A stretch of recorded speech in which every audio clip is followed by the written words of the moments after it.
Now, the greatest radio shows of all time. Suspense. The Shadow Node. Washington calling David Harding, counter-spy. Classic Radio Theater. The Great Gildersleeve. Fibber Mcgee and Molly. Dragnet. Gunsmoke. The Lone Ranger. Now, step back into a time machine with your host, Wyatt Cox. Good evening, friends of the Inner Sanctum. Comedy on this Sunday, we're going to go to the stage, movies, and books as we hear about Brewsters Millions, long before lots of America had even heard about it.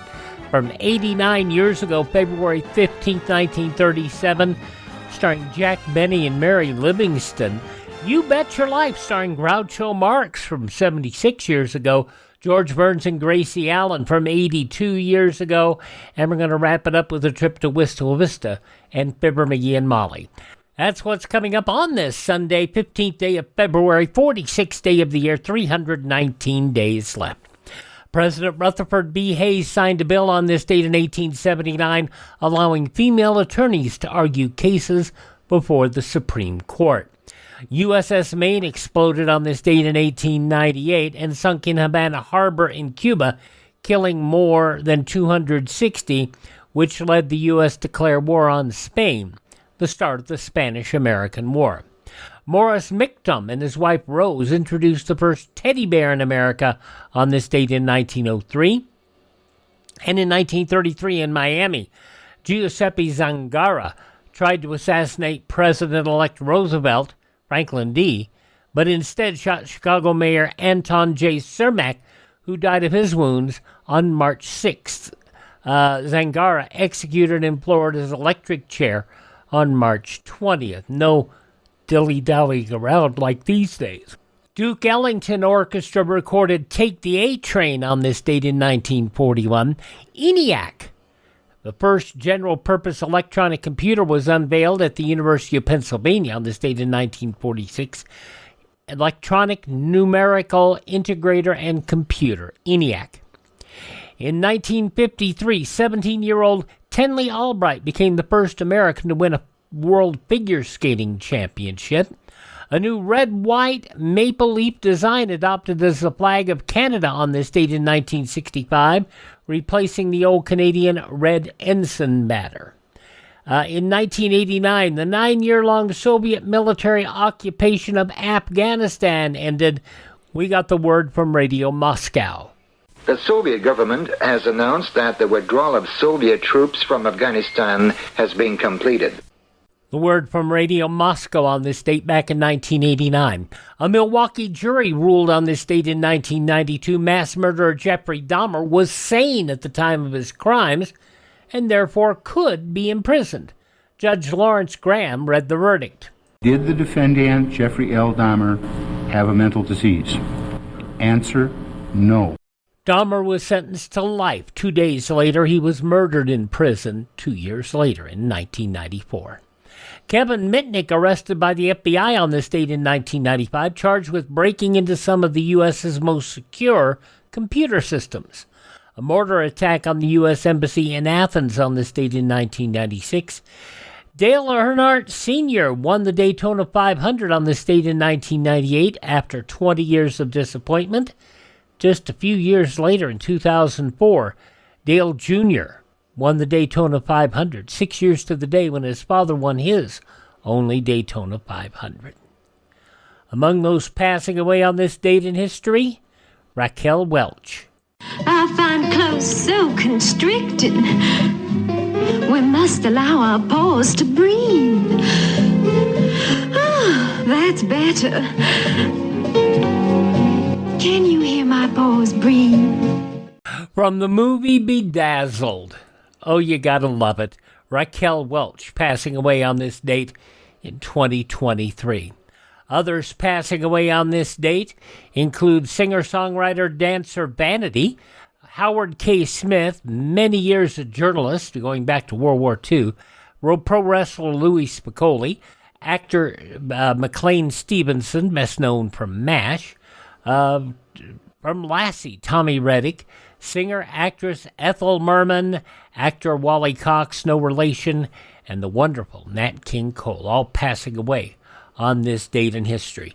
Birthdays of those who are no longer with us include Susan B. Anthony, feminist suffragette, and the person who was on the dollar coin for a very long time.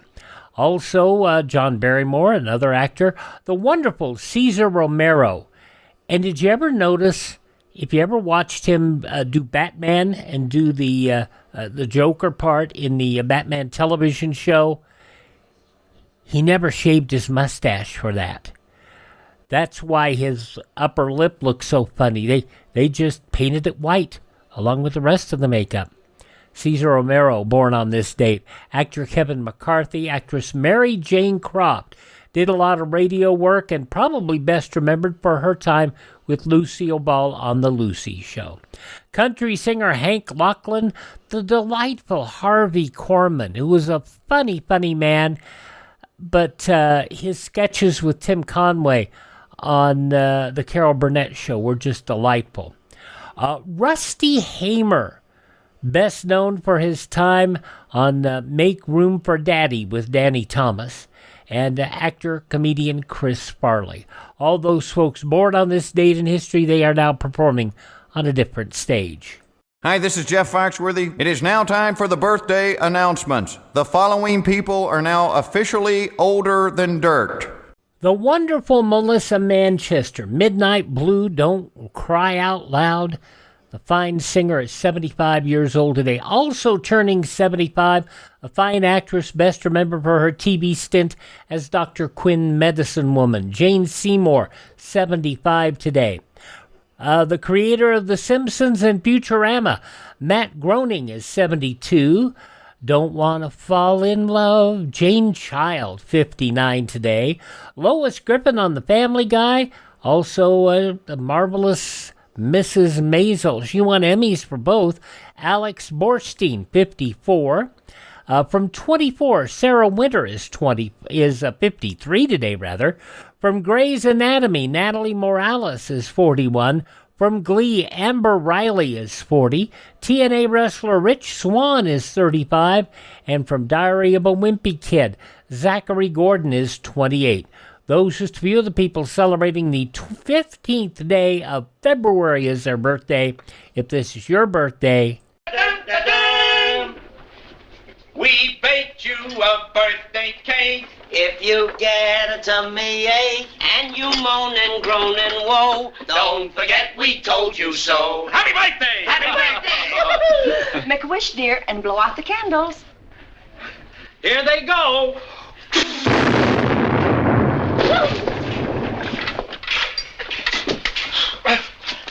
this is going to be a long podcast, so I'm going to make it quick and ask you to go to Professor B's Digestive Aid, profbees.com. Check it out. It will do you some good. If you like it, use the link in the show notes. Use the link at classicradio.stream. And to support the podcast, use my promo code Wyatt, which will also save you 10%. Professor B's Digestive Aid takes care of your digestive system and helps you eat a lot better. Check it out, profbees.com, promo code Wyatt. Up next, we go to the Lux Radio Theater. Jack Benny in Brewsters Millions. Can you imagine?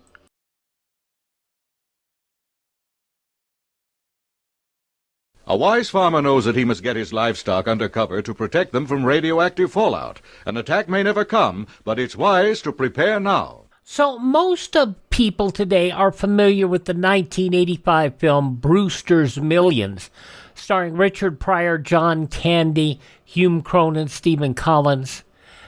And it's based on the 1902 novel, though, of the same name.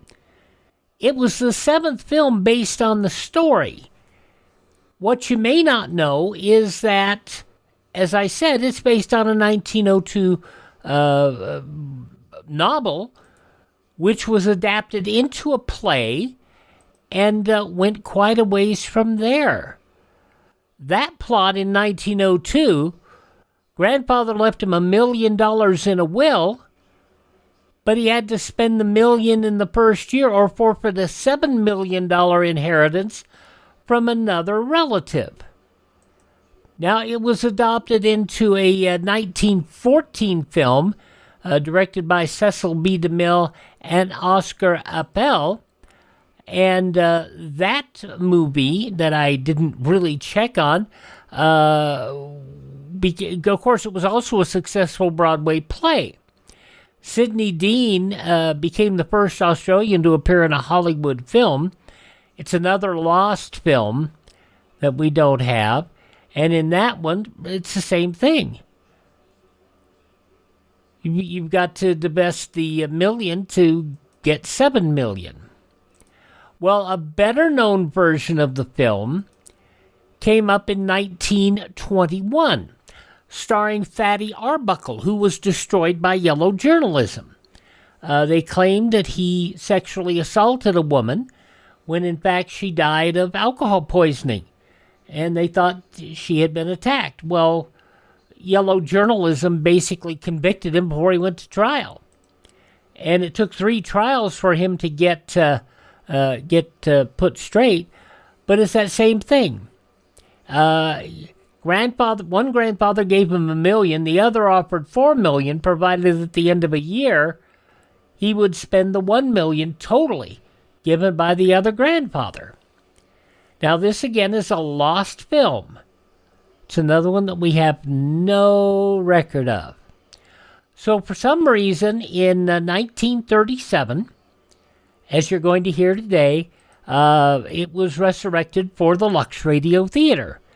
And it stars, of all people, Jack Benny. Now, think about it for a moment. Jack Benny spending a penny is ridiculous. Jack Benny spending $1 million to inherit more? Nah. Let's go back 89 years, February 15th, 1937. Jack Benny, Mary Livingston, in the Lux Radio Theater. Hollywood, California, Monday, February 15th.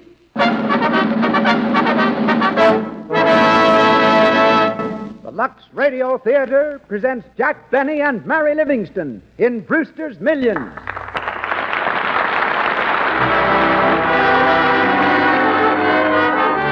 Lux presents Hollywood. Tonight, our producer, Cecil B. DeMille, brings us Jack Benny and Mary Livingston. And as added attractions, 2 sweepstake winners, and Willis of Hollywood, stocking designer of the stars, and the Lux Radio Theater Orchestra under the direction of Louis Silvers. So do the makers of Lux Flakes, those gentle, marvelously effective soap flakes, welcome you to another hour in Hollywood.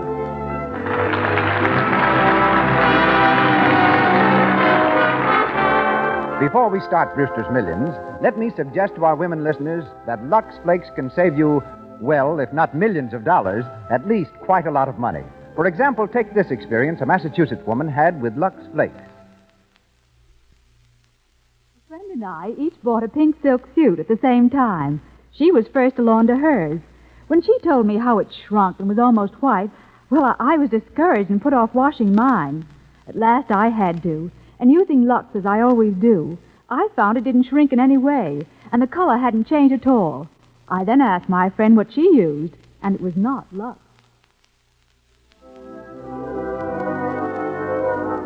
Just remember, Lux Flakes are different. They are so pure and gentle that they're safe for anything that's safe in water alone. It's a waste of money to have nice dresses spoiled in washing. So, always use Lux Flakes and play safe.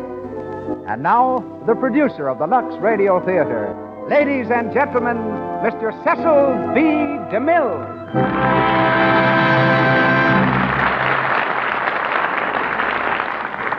Greetings from Hollywood, ladies and gentlemen. Throughout the world, people celebrate Jack Benny's birthday by sending flowers, candy, and valentines to each other. That it happens to be February 14th is, of course, only incidental. Jack made his first entrance in Waukegan, Illinois. He also made his first audition there. At a tender age, he played the violin for the manager of the local theater. Deeply impressed, the manager gave him a job at once as doorman. When the World War broke out, Jack took a personal interest in it. He joined the Navy. To toughen him for battle, his officers asked him to play at a sailor's benefit. Jack was only a little like Nero on this occasion, For while he played, the audience burned. But when he put down his fiddle and talked, they enjoyed every minute of it. Jack knew right then that while his fiddle playing was funny, his jokes were funnier. The way Jack became the husband of Mary Livingston is funny, too. They were introduced by one of the 4 Marx brothers. The first night they met, Jack couldn't understand a word Mary said because she didn't say anything. A few months later, Mary called to see him.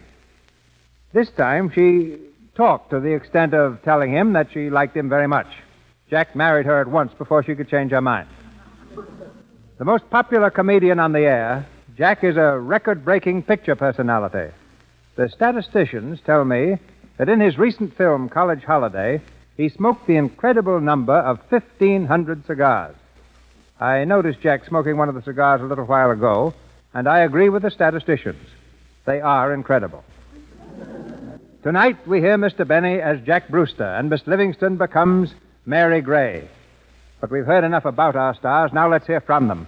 Ladies and gentlemen, the Lux Radio Theater surrenders its microphones to Jack Benny and Mary Livingston in Brewsters Millions.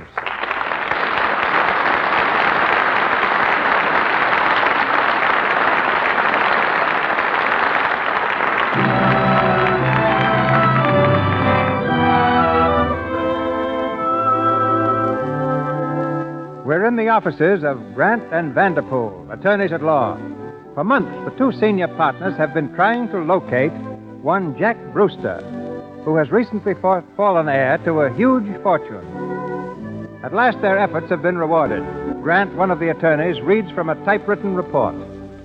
Jack B. Brewster, sex, male, color, white, dark complexion. Living now in New York boarding house run by Mrs. Bridget Gray, 822 West 46th Street.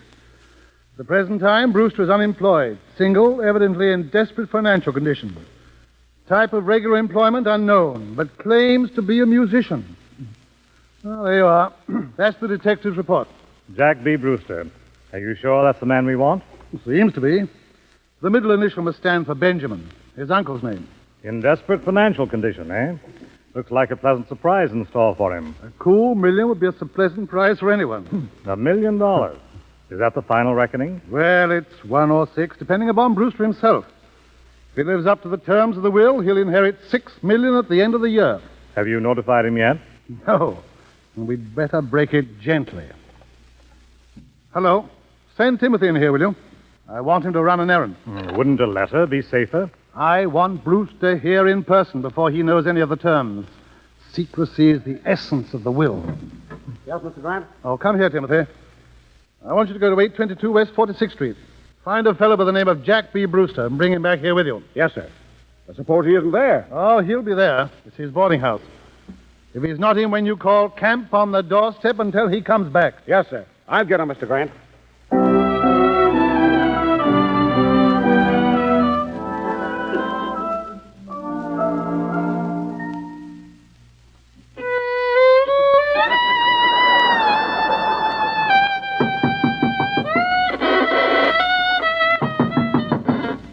Oh, come in.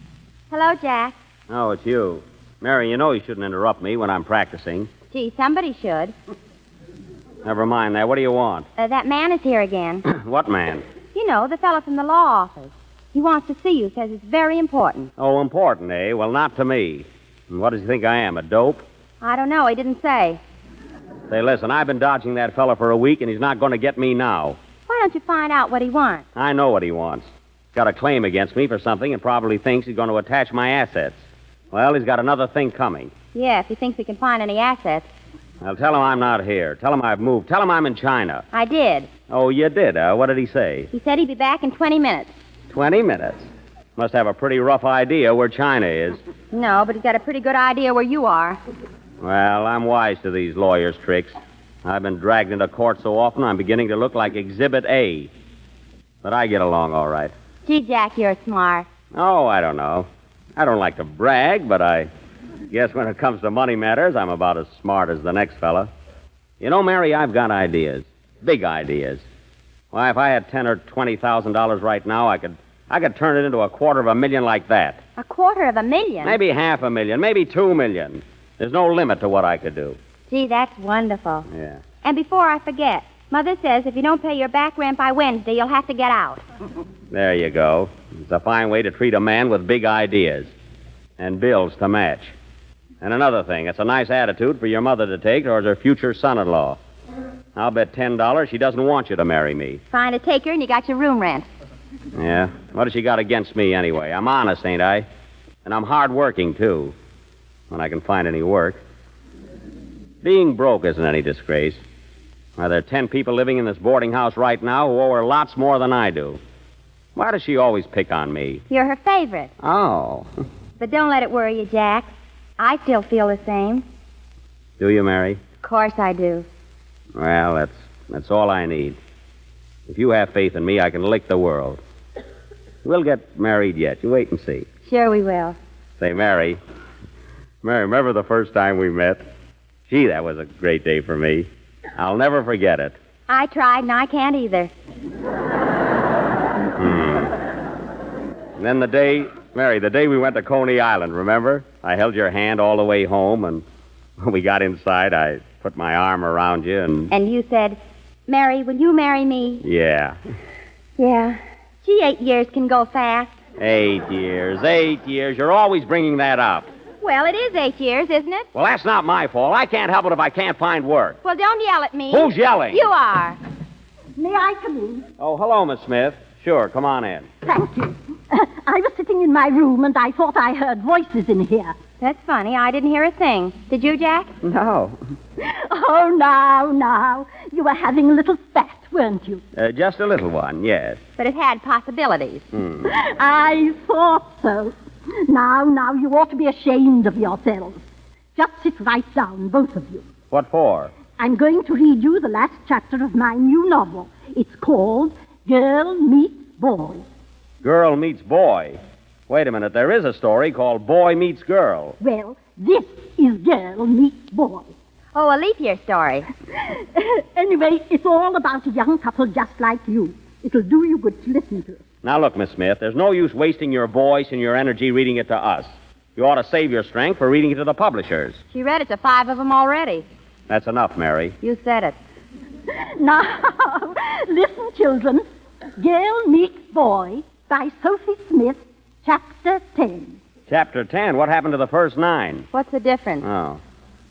No. I want to start with Chapter 10 because that's the reconciliation scene that brings the lovers back together.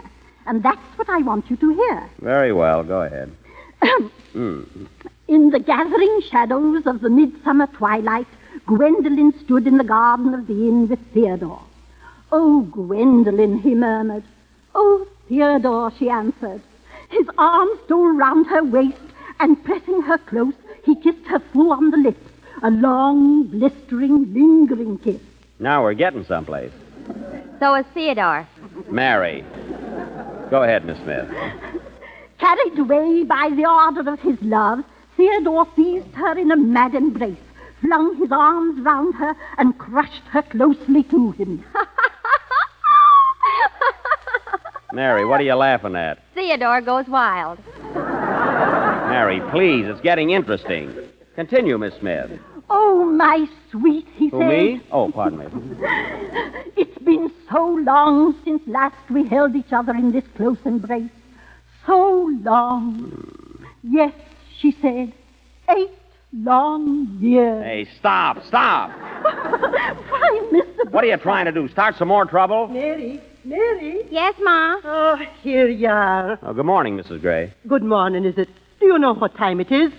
I've come up here to tell you once and for all I'm serving breakfast up to 11 o'clock. And if anyone can't come on time, then he gets left. Come on, Jack. Last one down sits on the piano stool. Okay.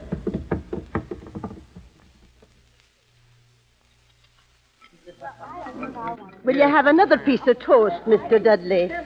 Thank you. I don't mind if I do. Miss Dawn, will you have some? No, thanks. I have to watch my weight, you know. What for, Miss Dawn? Oh, haven't you heard? I'm going to have a tryout this morning for the Winter Follies. Mr. Crane, the producer, is very interested in my voice. Say, I've been hearing that story for the last 6 months, but nothing ever happened. Is that so? Well, let me tell you, Mr. Donovan, I've been hearing about that invention of yours for the last 10 months, but I don't see anyone buying it. I got the patent on it, ain't I? A patent on an egg holder. Yeah, and it ain't an egg holder. It's a soft-boiled egg opener. A device to prevent the egg from sliding down the side of the cup. Well, now if you can keep it from sliding down your vest, I think you got something there. Yes, I was saying so the other evening. Is that so, Mr. Dudley? Yes. It's been my privilege in the past to promote the manufacture of several worthwhile articles, and I'd like to promote Mr. Donovan's invention, too, if I had the... Yes, that's what Jack needs, too. Yeah, money. The curse of modern civilization, but we gotta have it. Why, if I had a couple of $1,000 right now, I could turn it into $1 million like that. That's all I'd need, a few paltry $1,000. Paltry? Yeah, Why, if you had $5, you'd declare a dividend. I would, eh? Oh, Mr. Brewster. Yeah, Rosie? There's a man here from a lawyer's office. Tell him I'm not in. Mr. Brewster, Yes, Mrs. Gray. I'd have you know I'm running a respectable boarding house, and I'm not used to having bill collectors sitting in me parlor. You go and see that man right away and get rid of him, or I'll have to ask you to leave. Oh, all right. But if anything happens to me, you'll be sorry. Sorry for what? That's gratitude for the way I worry about the rent I owe. Don't push me. I don't think it's fair. Good morning. Are you Mr. Jack B. Brewster? Yeah, and the B is for broke. I guess that ends our little meeting right now.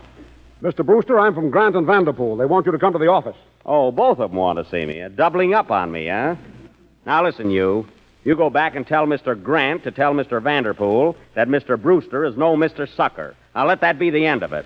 Very well, but all I can I don't say want to is- hear it. Wait. If you don't come, Good day, you won't good collect day. the money. What'd you say? The money. If you don't come with me, you won't collect it. Wait a minute. You mean someone wants to give me something? Yes, sir. Who? Your uncle. He died a month ago and left a will making his sole heir. Mr. Grant, my employer, is the executor of the estate. And, Estate? Yes, sir. Now, will you go with me? No, you'll go with me because I'll be ahead of you. Where's my hat? My coat? I don't know, sir. Now, never mind. Listen, how much is this estate? Well, Mr. Brewster... Wait a minute. You better not tell me, because if it's more than $20, I'll faint. Come on.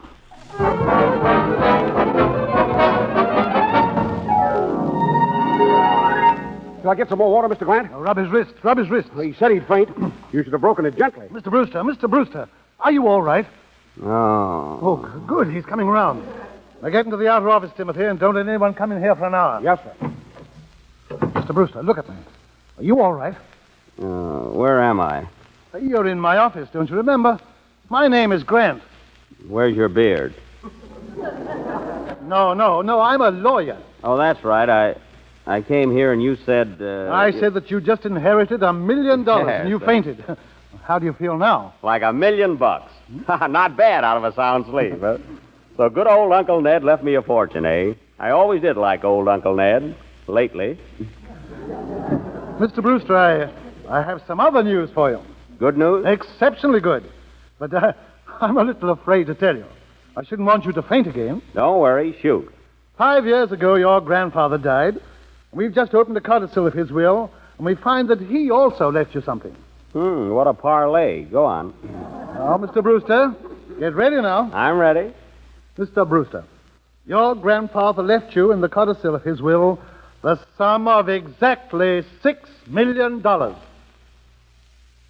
Not bad. You're not going to faint? I don't think so. You know, they say the first million is the hardest. Well, I'm relieved. Of course, your grandfather's bequest has certain conditions. I knew there was a catch. I bet I'll have to earn it. What kind of conditions? Mr. Brewster, are you good at spending money? Well, I don't know. I never tried. Then let me tell you this. You will inherit the $6 million left by your grandfather only and if, at the end of 1 year from today, you have spent the entire $1 million left by your uncle. What? You mean all I have to do is run through this $1 million in 1 year and I'll get 6 more? Exactly. Well, I can start out by paying my back room rent. That'll put a dent in it. They always thought there was something screwy about Grandpa. Briefly, the story is this.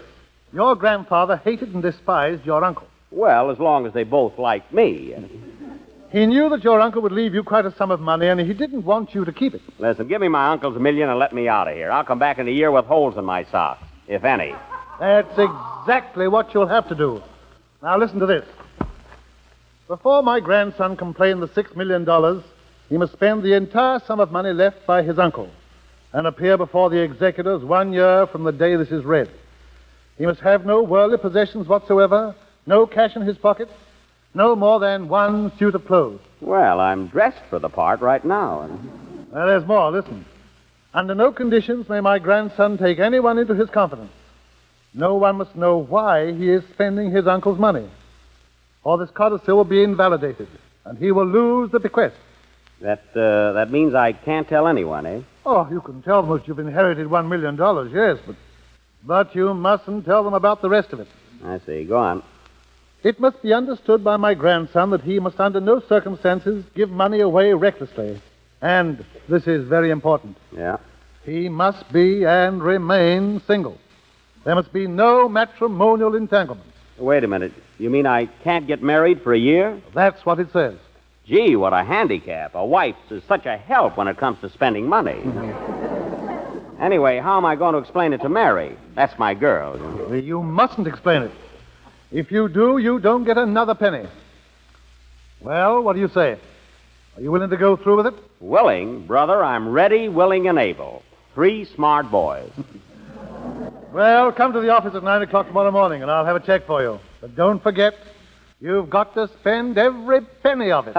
Leave it to me. $1 million in a year, why, all I have to do is spend about $3,000 a day. Someday I'll spend 6 and relax a day. Hey, Mr. Brewster, good day and good luck. It sure is and was. Just think of this. This morning I didn't have a dime, and now I'm a millionaire. Well, so long, Mr. Grant. So long. Oh, I almost forgot. Lend me a nickel, will you? I want to go home on the subway.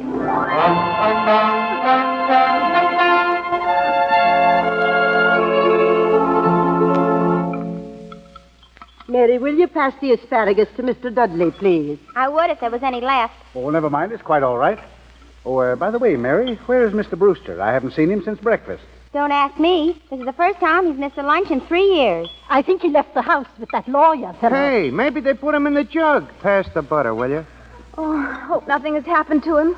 Maybe he'll telephone. What are you so worried about, Miss Dawn? Oh, I'm not worried. Mr. Brewster means nothing to me. Will you pass the bread, please, Mr. Donovan? Say, I thought you was trying to keep your weight down. Ain't you getting a tryout today? She had it already. Pass her the bread. Well, greetings to you, one and all. Well, look who's here. I told you he never missed lunch. Mary, I've got some news for you, and what news? Folks, you're in on this, too. But hold on to your chairs, because it's going to blow the roof off. Well, what is it? Ladies and gentlemen, you are now looking at none other than Jack B. Brewster, the millionaire. The B is for big shot. B is for bottle, and that's what you've been hitting. What do you mean, bottle? I tell you, I'm in the money. I'm a millionaire. Is this on the level? Sure it is. My uncle died and left me $1 million. Holy jump. Congratulations. Thanks, everybody. Thanks. Well, Mrs. Gray, what do you think of me now? Pay your back rent by Wednesday or get out. All right. You'll get your rent, and I'll get out, too. I'm moving to a Park Avenue penthouse tomorrow morning, so there. I want you all to come up and see me sometime. We will, tall, dark, and balmy. But I'm not going to forget my old friend. Sophie, did you say that book of yours was finished? Why, yes, Mr. Brewster. Well, bring it around. I'm going to publish it for you. What? Are you crazy? That book has been turned down by every publisher in the country. Well, we'll send it to another country, and that's not all I'm going to do. Mike, I'm going to manufacture and market that invention of yours. Hooray! I'll show you my heart's in the right place. Dudley, you can be my business manager. I need one. You need a keeper, too. I'll get one. Oh, Mr. Brewster, how can I... Don't say no more. I'll start you off at $200 a week. $200? Oh, Mr. Brewster, I think you're just the most wonderful thing. You haven't seen anything yet. You know what I'm going to do for you, Miss Dawn? I'm going to finance a new show, the biggest thing that ever hit Broadway. And you're going to play the lead in it. Oh, Mr. Brewster, this is too much. Yeah. Don't worry, it won't last long. Dudley, get busy. Engage me a suite of offices in the Empire State Building. Take a whole floor. We got to do things right. You're doing things right, all right. A year from now, you won't have a nickel. That's the idea. I mean, what's the difference? You're spending your dough like a wild man. Sure, Wild Jack Brewster, that's me. Before I'm finished, I'll make Diamond Jim Brady look like Sir Harry Lauder. Mike, run outside and order me a taxi cab. Sure, Mr. Brewster. Tell him to pull up to the door and stand there until I come out. Are you leaving already? No, but I have an appointment at 9 o'clock tomorrow morning, and I want the cab to wait.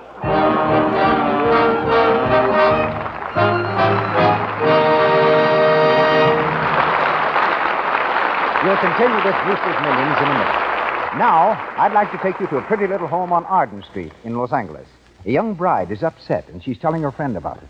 But Bob never talked that way before, Peggy. Oh, he meant it as a joke. It's no joke to say my hands look like tomatoes. If my hands get red, it's because I'm washing dishes. For him. Now, honey, that's no excuse. After all, a man does hate to see his wife get dishpan hands. They spoil his pride in her. Now, look here. Why don't you do what I do? Wash dishes with Lux Flakes. Do Lux Flakes really make a difference? Oh, I'll say they do. Why, my hands used to get so raw and chapped, I just couldn't bear to show them. Then I began using Lux Flakes. And honestly, in a week, my hands had lost that dishpan look. And now look. See how soft and white they are? Just as nice as when I got married. Any woman's hands are apt to get red and rough if exposed to harsh soaps in the dishpan. Such soaps dry the natural oils of the skin. Why risk this when, for less than a cent a day, you can use gentle Lux Flakes for your dishes? Just try Lux Flakes for 10 days or so. You'll never use anything else. They're so soothing, leave your hands so soft and white. Start using Lux Flakes for your breakfast dishes tomorrow. Admit it, wouldn't we like to have heard Jack do this like in 1952? That would have been a hoot. More of Brewsters Millions in the Lux Radio Theater, Act 2, coming up in just a moment.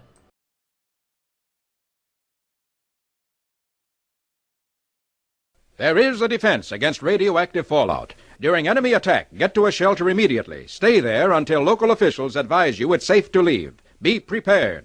Now more of the Lux Radio Theater production of Brewsters Millions, starring Jack Benny and Mary Livingston, going back 89 years, February 13th, 1937. Now back to our play and Cecil B. DeMille. We continue with Brewsters Millions, starring Jack Benny and Mary Livingston.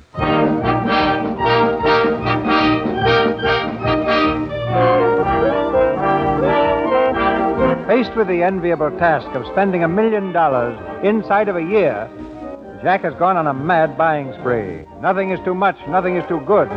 But his romance with Mary is at a complete standstill due to the conditions of the bequest. He can't marry her, nor can he tell her the reason. As our scene begins, we're in Jack's suite of offices. Mary and Dudley, the business manager, are in deep conversation. I tell you, Miss Gray, he's throwing his money around like a madman. He's run through $100,000 in the last 30 days, and what has he got to show for it? A lot of canceled checks. Exactly. Now look at this. $710 for typewriters. How many did he get? 10. And he's hired 5 stenographers. Gee, they'll have to use their feet, too. Oh, Miss Gray, you've got to do something. If he keeps on at this rate, he won't have a penny to his name. And he's in the market, too. He just bought 1,000 shares of stock that's headed straight for the bottom. If they sell him out, it'll cost him about $40,000. $40,000? And he's going to buy more this afternoon. It's absolutely worthless. I tried to tell him, but he won't listen to me. Will he listen to me? I've got a couple of things I'd like to speak to Mr. Brewster about. Well, look who's here. Good morning, Mary. Morning, Dudley. Good morning, Mr. Brewster. There's a man waiting to see you in the outer office. I'm too busy to see him now. Send him a check. A check? What for? I don't care. Whatever he's selling. Well, Mary, how are you? Oh, I'm all. I'll take it, Dudley. You skip along outside. Yes, sir. Excuse me, Mary. Hello? Yes? What? Yes, 1,000 shares. That's right. Oh, going down, eh? We'll buy another 1,000. Sure, I mean it. I'm a bull. I said I'm a bull. Like in baloney. And listen, if it goes down again, keep buying. Right. Well, Mary, how are you? Oh, I'm all... Excuse me. Hello? Yes? Why, of course I'll contribute to a deserving charity. What's the name of the organization? The Society for Helping Joe Dugan. I see. All right, Mr. Dugan, come and see me in the morning. Well, Mary, how's every little... Oh, I'm all... Excuse me. Hello? Yes, that's right. I'm putting on a new show. Oh, you're an actor, eh? Now, that's fine. Would you be willing to accept $250 a week? What? You're not worth it? All right, then. I'll make it $500. Goodbye. Well, Mary, how are you? Hand me that phone, will you? Hey, what are you doing? Stop it. I'm all right, Jack. How are you? Thanks for ruining my telephone. There goes another $10. I'm not going to sit here and listen to you spend money all day. Oh, what do you mean? It's business, isn't it?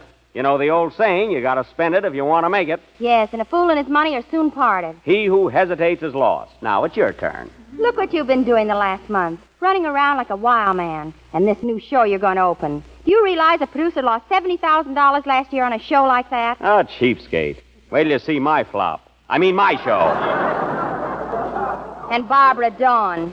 You seem to be getting along fine with her, don't you? What do you mean? Spending all that money for clothes and furs. You bought her 3 fur coats in the last 2 weeks. Well, that's all right. We're just building her up. What for, a polar expedition? You're not jealous now, are you, Mary? Jealous of Barbara Dawn? I should say not. Oh, Mary, don't feel like that. Barbara Dawn is nothing to me.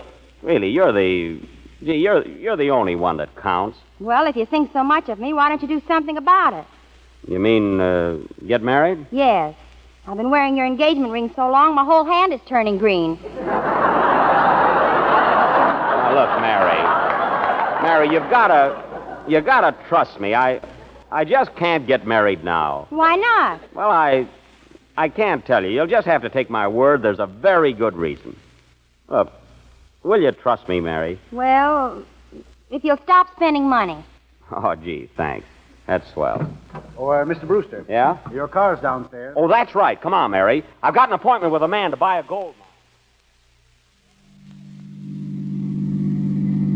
Well, how do you like the new car, Mary? Only $18,000. Not bad, huh? It's all right.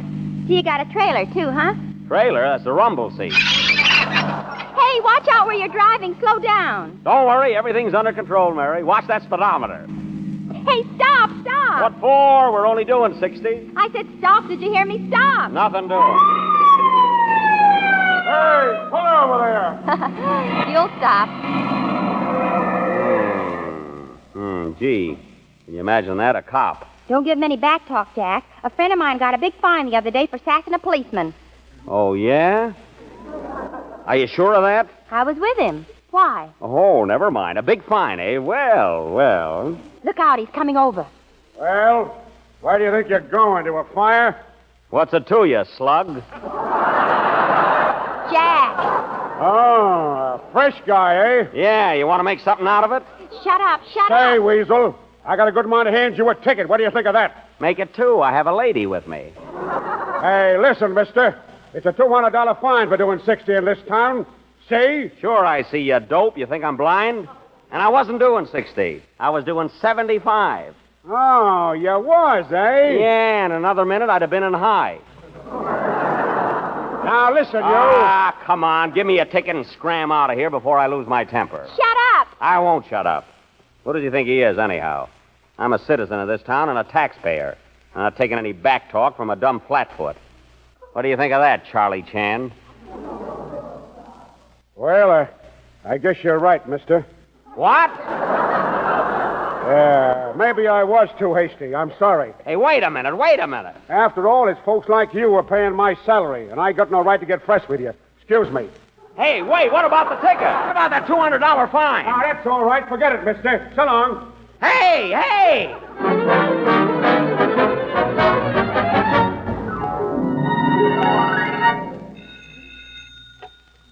Hello? Mr. Brewster's office? Oh, Mr. Brewster, can you see Miss Dawn now? Okay, have her come in. Have her come in, please. How do we stand, Dudley? Go on with that report. Well, that's all there is, sir. Your expenses for the last 2 months total almost $300,000. $300,000 in 2 months. Not bad. How's that stock of mine? Going down faster than ever. Good. When it hits 0, sell. Oh, hello, Miss Dawn. Hello, Mr. Brewster. That'll be all, Dudley. Yes, sir. Well, how's the little leading lady today? Just fine. Like my new dress? Hey, that's all right. Better get a couple of more just like it. Oh, Jack. Why are you so sweet to me, Jack? Oh, I just like to spend money, and you've got to have clothes if you're going to be a star. You're one of my big investments, Miss Dawn. Was that all I mean to you? An investment? Well, now I don't believe it. You wouldn't be doing all this for me unless... Now... Oh, Jack, why don't you say it? Why don't you tell me that you love me? What? You do. You know you do. Now, look here, Miss Dawn. You're making a big mistake. Perhaps, but I love you anyway. There, I've said it. I mean, you're all wrong I'm about not that. wrong. I don't care what anyone says about you. I still think you're the nicest man I ever met. Oh, no. Oh, Jack, darling, Hello, Jack. Oh, hello, Mary. Come right in. You know Miss Dawn, of course. Miss Dawn? Not the Miss Dawn. Yeah. The one who used to live at our boarding house? I think you remember me. Gee, I didn't recognize you for a minute behind those eyelashes. Or is it a new kind of a veil? Now, wait, Mrs. Mary. If you'll excuse me, Jack, I'll come back sometime when you're alone. He was alone when I came in. Oh, she wants to be alone with you, huh? What did she mean by that crack? Oh, don't pay any attention to her, Mary. Listen, do you want to come to the theater with me? I'm picking talent for the new show. Talent? It was up to you. Garbo would still be in Sweden. Oh, come on.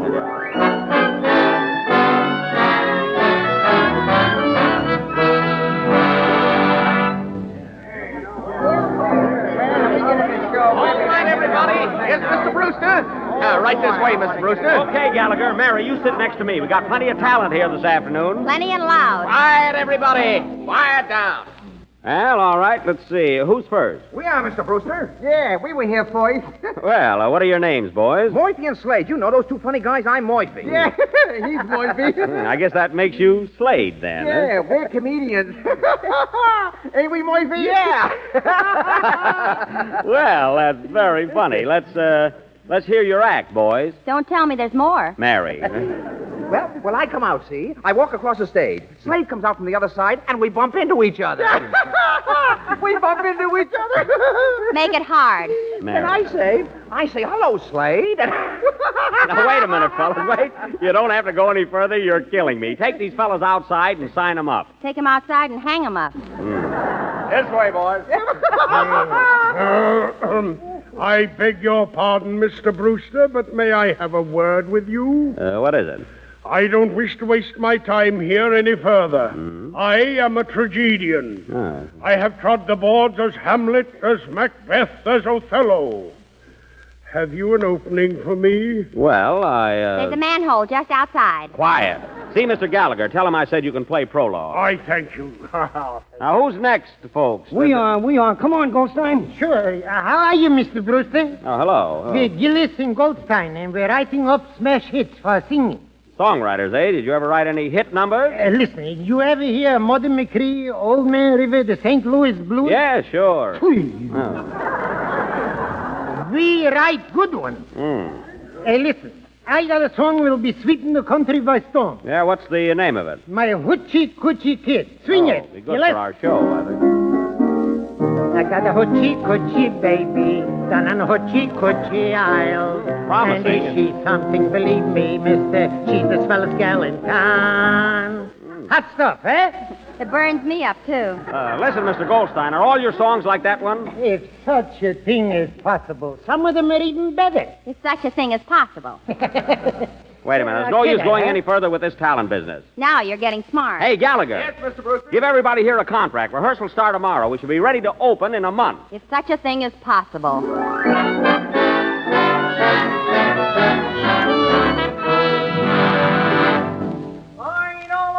Playboy, Brewster, up and show, paper, read all.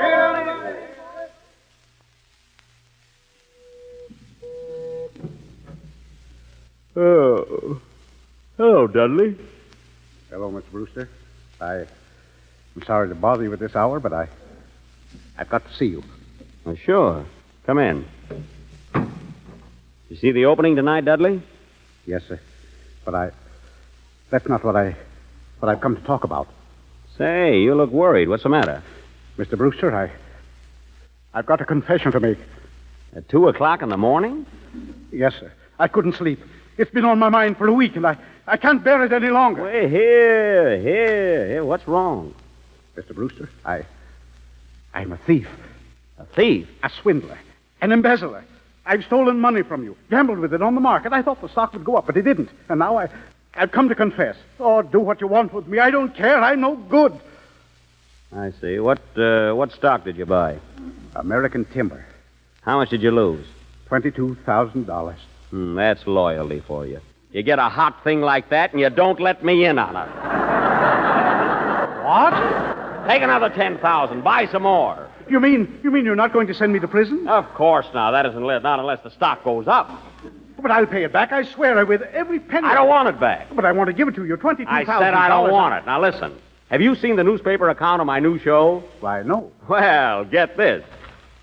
It's practically certain that Playboy Brewster, that's me, has backed the biggest flop ever seen on Broadway. Before it is withdrawn, it will probably cost him over 200 grand. There. And you come around with your paltry 22,000. Get out of here.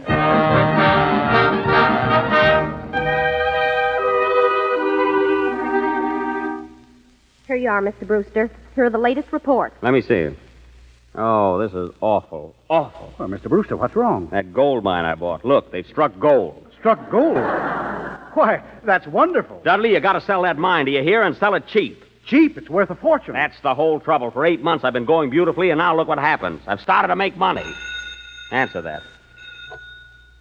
Hello? Yes? Yes, he's here. Who? Oh, one moment, please. Who is it? It's Hollywood calling. Mr. Rosenblatt of Super Sound Pictures. Oh, a producer. Huh? What does he want? Hello? Yes, Jack Brewster. What? You want to buy the rights to my show? Are you crazy? My show was a flop, the biggest flop in years. Oh, I see. You like to buy flops because they're cheaper. Well, I won't sell. No, I don't want a check for $50,000. Goodbye. Oh, this is terrible. What am I going to do? Why, Mr. Brewster, I don't understand. Shut up. I got to think something. What can I do to... Wait a minute. Wait, I've got an idea. Yes, sir? Dudley, go out and buy me a yacht. A what? A yacht, a big one. Hire me a crew and invite all my friends. My enemies, too. I want a crowd. We're going on a 3-month cruise.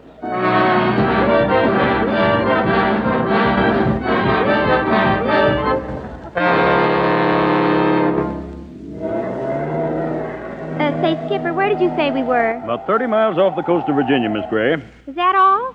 You mean we've been sailing around out here for 6 weeks and we're only that far? We've been going in circles. I heard Mr. Brewster give the orders. I advised him to turn around and head for port yesterday, but he won't do it. Head for port? What for? The barometer's falling fast. We're in for a heavy storm. A storm? Holy smoke. I can't understand, Mr. Brewster. I asked him why he wanted to stay out, and he said he can't run the risk of making money on shore. I think he's going batty. Where is he now? He's forward with Miss Dawn. Oh, he is, eh? I've suspected that for a long time. I mean, he's in the forepart of the boat. He and Miss Dawn are making plans to produce another show. What? Another show, eh? Wait here, folks. I'll tell him a thing or two. You see, Miss Dawn, I figure the valley alone will cost about $70,000. Oh, that's wonderful. I think there's a storm approaching. You said it, fathead. I want to speak to you. Oh, a tornado, huh? Hello, Mary. What's the idea of putting on another show? Didn't the last one cost you enough? Not quite. You see, Pardon me. I'm not wanted here. I'll leave. You got something there. Goodbye. Now listen, Mary. You listen to me. I'm sick and tired of the way you're throwing money around. And I'm sick and tired of waiting for you to make up your mind about getting married. Oh, why are you getting excited? Excited? I don't want a honeymoon on the Townsend plan. Mary, look, give me 2 months. That's all I ask. Just 2 months. What are you talking about? Oh, Mary, I can't explain it now, but the show will cost about $250,000. That's exactly what I have to get rid... Oh, don't ask me. All right. But listen to this. If you throw another penny away on a new show, or any other crazy idea, we're through. Washed up. Oh, Mary. I mean it. If you do one more crazy stunt, I'll never look at you again. Mr. Brewster! Mr. Brewster! Mr. Brewster! What do you want, Skipper? We've got to turn around and head for port, sir. We're listing badly. But I don't want to go on shore. We've got to. And if we don't start now, we'll have to be assisted by the Marjorie O. She's standing by to help us. Oh, I don't care. Do what you want. Yes, sir. But if the Marjorie O assists us, she'll get salvage value. The whole boat will belong to the owners of the Marjorie O. What? It's maritime law. You'll lose $250,000. Wait a minute. Are you sure of that? Yes, sir. Oh, put out to sea. What? Are you crazy? Yes, sir. Put out to sea and notify the Marjorie O. We need assistance. Tell her we'll give her salvage rights and a bonus to every sailor. Go on! Go on!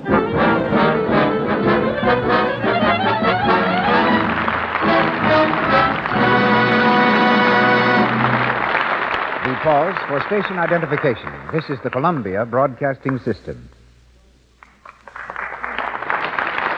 This is KNX Los Angeles, the voice of Hollywood.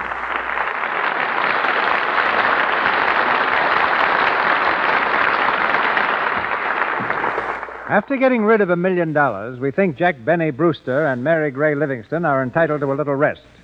So before continuing our play, we bring you another couple who also find themselves the possessors of sudden wealth. As the result of a $2.50 investment in the Irish sweepstakes, Marjorie Wood and Norbert Jansen of Los Angeles have just received $50,000. I've asked them here to tell us what it's like to get pennies from heaven. Ladies and gentlemen, Marjorie Wood and Norbert Jansen. First, what are you going to do with the money? We put it in the bank. In a joint account? Well, not exactly, Mr. Mills. You see, we figured if we could win $50,000, then anything might happen between now and April. Then we expect to get married. We decided not to take any chances. What do you do for a living, Bert? Well, I'm a painter. Portraits or landscapes? Neither. He paints hot water heaters. And you? Well, I used to work in an ice cream parlor, but I've been taking it kind of easy ever since the money came along. In our play tonight, Jack Benny fainted when he found a fortune in his lap. How did you take the shock? Well, we were both eating lunch over at Marjorie's house, but we learned that our horse had been drawn. But what did you do? What did you say? We just looked at each other, and Norbert said, "Say, I sure would like another piece of apple pie." The first thing we're going to do is buy a car so we can go on our honeymoon. We've never seen New York, and I sure want to... And if we aren't scrapping by that time, I guess we'll all go down to Florida. But first, I want to see Niagara Falls. And when we get back, I'm going to keep on painting hot water heaters, and Marjorie can run the house. And believe me, we're not going to have any maids either. I learned plenty in my life about being thrifty and careful, and I'm going right on being just the same way. Because this is a Lux program, Mr. DeMille, I'd like to say to you one of the things that has helped me a lot in being thrifty has been to take care of my silk stockings and other nice things by washing them in Lux flakes. I'll continue to use them. That's sound advice for every housewife. And now just one more question. Why do you suppose fate picked you two to win that $50,000? Well, I don't know, except maybe it was because I was born on Friday, April the 13th, 1913. And you, Miss Wood? I wished I could be original, but I can't. I was born on Friday, April the 13th, 1913, too. Why don't you get married on April 13th? And let's hope your luck continues. Thank you both for coming here. Bye, Goodbye, Mr. Mr. DeMille. Don't leave till you see what happens to Brewster. Oh, isn't that cute? The conclusion of the Lux Radio Theater production of Brewsters Millions with Jack Benny and Mary Livingston comes up following these important messages.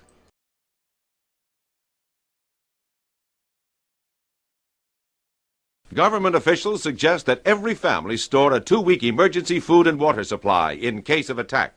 Choose canned or dried foods that can be eaten without cooking. Make sure you have that whether or not you have nuclear attack. Having that much food on hand, especially non-perishable goods, are very important. Visit our webpage at classicradio.stream to support the podcast. Up next, the conclusion of Brewsters Millions, starring Jack Benny and Mary Livingston, the Lux Radio Theater from 89 years ago today, February 13th, 1939. And now, Brewster's Millions, starring Jack Benny and Mary Livingston. It's the morning of the last day, the day on which Jack has to be completely broke if he's to inherit his grandfather's $6 million. In his hotel room, he's talking to Grant, the lawyer. So you're really broke, eh, Mr. Brewster? Listen, Mr. Grant, I'm so broke that, well, I haven't eaten in a week. If I pull my belt in one more notch, I'll look like an hourglass. What about possessions? Do you own anything? Not a thing. I lost my boat. I've sold my furniture. I owe 2 months' hotel and office rent. If the holes in my socks were any bigger, I could use them for garters. Now, you seem to have complied with all the conditions of the will. Of course, it's not 12 o'clock noon yet. I know it. That's why I'm hiding out. Believe me, I've had a tough time, Mr. Grant. Everything I touched turned to gold. Except Mary's ring. Oh, it was all right. Of course, I lost my girl. You mean Miss Gray? Yeah. She got sore at me for spending so much and walked out. I haven't seen her for 2 months. Oh, well, those things happen, Mr. Brewster. Like I always say, that's life. Did you make that up yourself? Anyway, Mr. Grant, I don't feel too happy about it. Well, maybe when she finds out the real reason why you were spending your money, she'll forgive you. Maybe. That's why I want her to be in the office when you hand over the money. And I've asked the whole crowd to show up. I'll be delighted to explain it to her. Well, it's time I left, Mr. Brewster. I'll see you at exactly 12 noon. That's right, at the office. Until that time, don't take any nickels, wooden or otherwise. I could have used you in my show.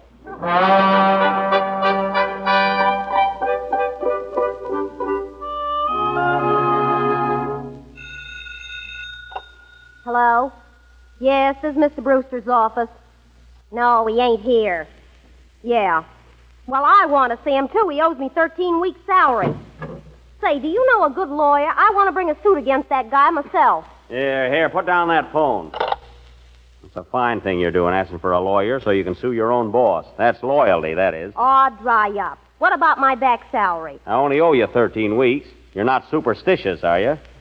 You'll get your back salary as soon as I get what's coming to me. And I hope it's soon. I'll remember that remark, Miss Higgins, when it's time for bonuses. Anybody arrive yet? Yeah, they're inside. Say, where is that guy? Oh, here you are. Oh, hello, Mary. Gee, it's good to see you again. Yeah? Well, I didn't come because I wanted to. Mr. Dudley dragged me. I didn't ever want to see you again. Oh, gee. Don't talk like that, Mary. I'm crazy about you. No fooling. Don't mind me, folks. I don't work here anymore. You may go, Miss Higgins. Sure. Mary, let me look at you. Gee, you look swell. Thanks. If you look better, I'd return the compliment. Well, I've been on a sort of a diet. Haven't eaten much of anything for a week. You know, life has its ups and downs, Mary. Sometimes you're on top. Sometimes you hit the bottom. You must have landed with an awful thud. Well, You're broke, eh? Well, sort of. In other words, you're right back where you were 9 years ago. No money, no job. That's right. Only this time, I haven't even got a girl. And what happened to that Dawn dame? Oh, Mary, she meant nothing to me. Only 3-4 coats a week. I wish I had the lining of one for a suit. Oh, well, I don't want to talk about her. Look, Mary, do you think that...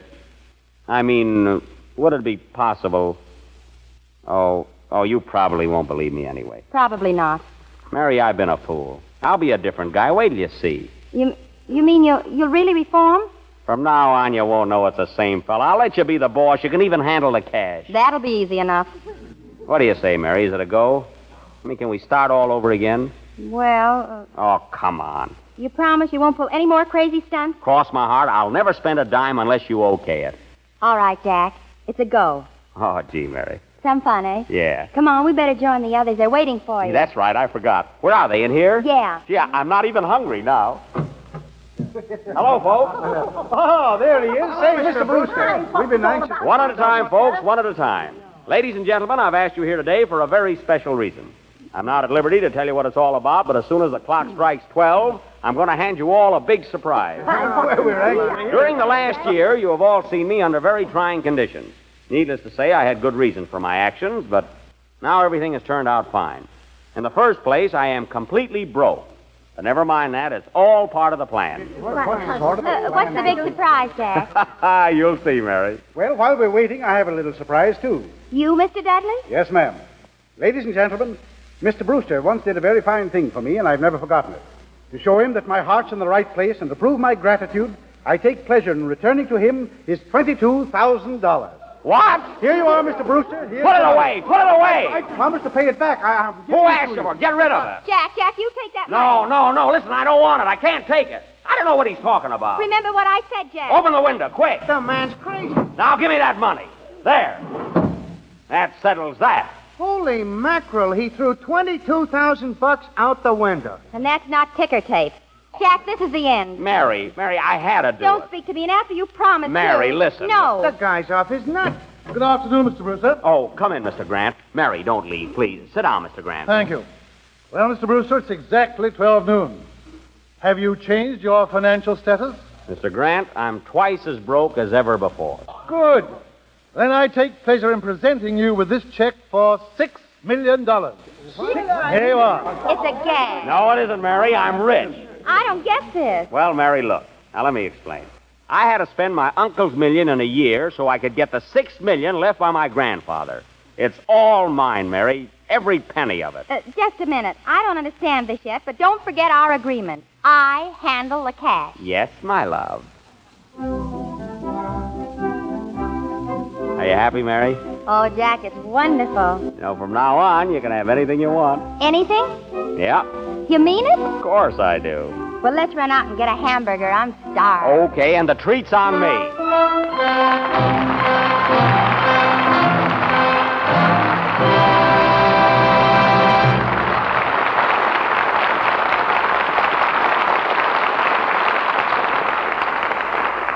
Brewster gets his millions, Mary gets Brewster, and we get a promise from Jack Benny and Mary Livingston that after a little time out, they'll be back with us for a bit of Benny banter. Willies of Hollywood is not a term referring to the jitters of the film capital. Willies is really William Monshine, the man who sheaves the handsome legs of many Hollywood stars in silk stockings. His rise is one from canvas to silk, for Willie started his career as an amateur prize fighter, winning 60 out of 85 bouts by knockouts.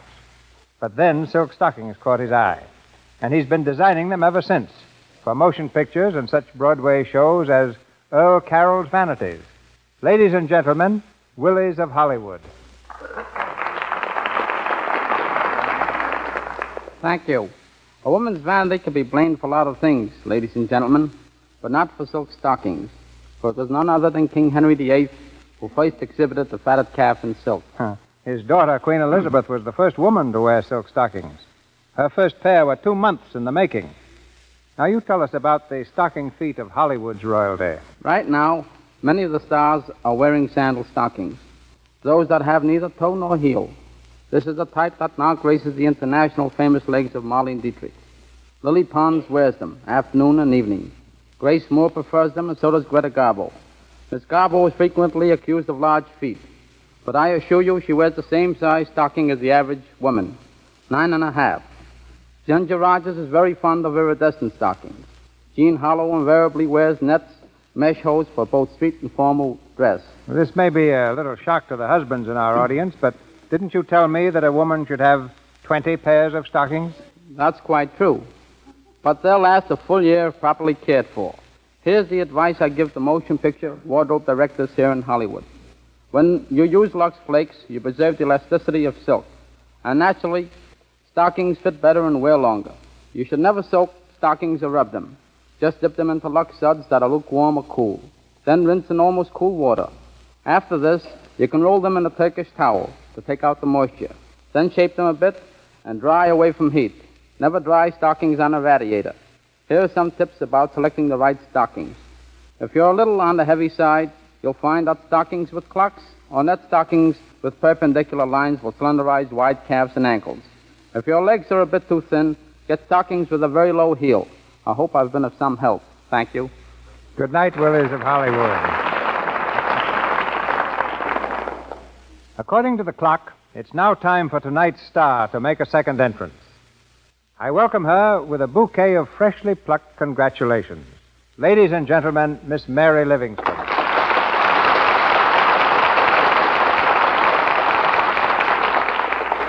Thank you, Mr. DeMille, and I'd like to tell you what a grand program I think the Lux Radio Theater is, especially tonight. And I'm sure that goes for my assistant, too. Assistant? Come in. Miss Livingston? Yes? I'd like to take this opportunity to I'm wish sorry, you... Jack. I'm sorry, but I was just about to interview our star, Miss Livingston. Oh, I thought maybe you'd like to hear me play the B on my violin. So would millions of other people, but we don't believe you own a violin, and we don't believe you can play one. It's just an obsession that's gone to your head. Yeah, he's got a bee in his bonnet. Yeah? Is that DeMille or Fred Allen? Say, Mr. DeMille. Mr. DeMille, you directed the picture, The Plainsman. Yes, I did. Did you see it? Yes, and I want to tell you how good I thought it could be. Nice photography, swell story. I thought Gene Arthur was terrific. Yeah, Gary Cooper was in it, too. Cooper? Oh, yes, that's what I wanted to speak to you about. Of course, Gary and I are both working for Paramount Studio, and I don't want to say anything out of the way, but, look, Mr. DeMille, I do that outdoor stuff myself. You've heard of me, Buck Benny, I think. Yes, I can't understand how you've overlooked me. I see you in the commissary all the time. Oh, do you eat in there? Yes, that's in my contract. I get my meals and car fare. What about your salary? They're coming to that. Yes. If you ever make another picture of that type, please don't forget me. Thank you, I will. You're welcome. Well, Jack, tell me, doesn't this kind of a broadcast make you a little nervous? Well, now that it's all over, Mr. DeMille, I will admit I was. Of course, On our own half-hour shows, I generally give my all. But this being an hour show, I just had to give twice of myself.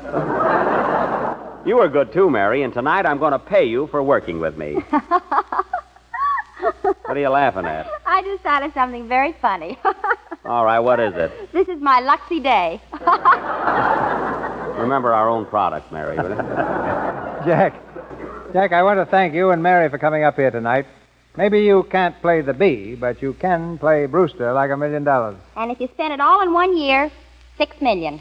Thanks, Mr. DeMille, for letting me be an actor. Thank you, Mr. DeMille. Oh, Mr. DeMille, don't forget that little thing we discussed. You know, the hint I dropped. Remember, I'm the Cooper type. Yes, Jackie. Jackie Cooper. Goodbye.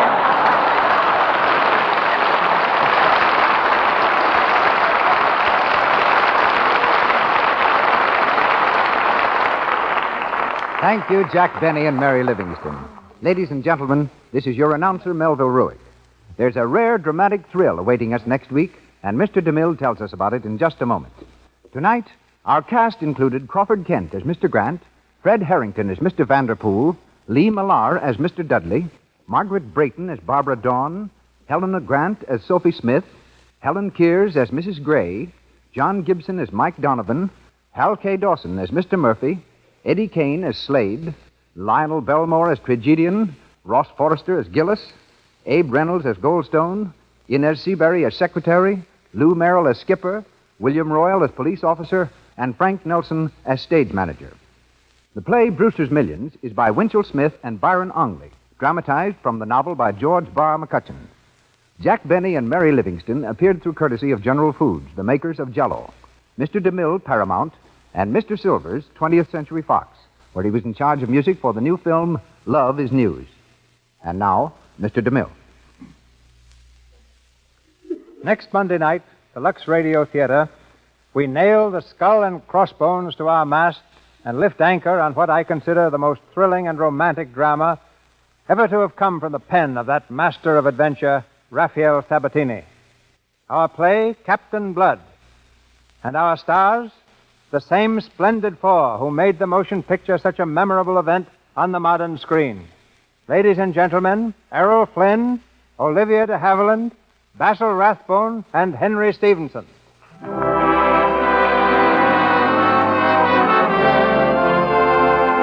Our sponsors, the makers of Lux Flakes, join me in inviting you to be with us again next Monday night when the Lux Radio Theater takes us back to the days of cutthroats and cutlasses in presenting Errol Flynn and Olivia de Havilland in Captain Blood with Basil Rathbone, Henry Stevenson, and Donald Crisp.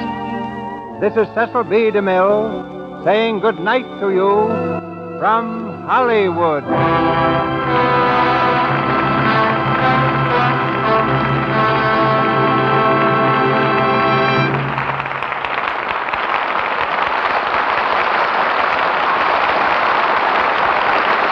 This is the Columbia Broadcasting System.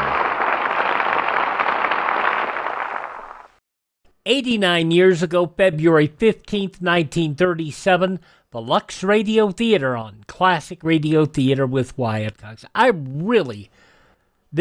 Could you imagine having this done with the character that Jack had evolved to by 1950, 51? This would be a hoot. Okay, coming up tomorrow, we'll have Crime. John Lund is yours truly, Johnny Dollar from 1954. Also, a 1954 episode of Dragnet. We'll have Sidney Greenstreet in The New Adventures of Nero Wolfe and the FBI in Peace and War. On Tuesday, we will have It's in the Bag, starring Fred Allen from the Screen Directors Playhouse. Theater Guild on the Air on Borrowed Time, starring Walter Houston. And the first part of the two-part CBS Radio Workshop production of Space Merchants. On Wednesday, we'll just get straight to belly laughs with Bill Harrison, Alice Faye, Jimmy Durante, Fibber Mcgee and Molly, and Father Knows Best. Romance on Thursday. Carol Lombard and Fred McMurray in the Lux Radio Theater production Made for Each Other. We'll also have an episode of the program Romance, Zia's Dream, starring Jack Moyles, and a 1948 edition of Burns and Allen, just because they were so much in love. On Friday, Jack Benny, The Adventures of Ozzie and Harriet, Lum and Abner, and the Charlie McCarthy program. Saturday, we will have Westerns, plus an episode of yours truly, Johnny Dollar, starring Bob Bailey. We'll also have Gun Will Travel, Gunsmoke, and the Six-Shooter. On Sunday, a week from today, more comedy with The Great Gildersleeve, Father Knows Best, George Burns and Gracie Allen, and a 1953 edition of The Jack Benny Show, where the Beverly Hills Beavers spoof Jack's show. It's coming up a week from today here on Classic Radio Theater with Wyatt Cox. Now we'll continue in a moment with Groucho Marx. Say the secret word, and you bet your life.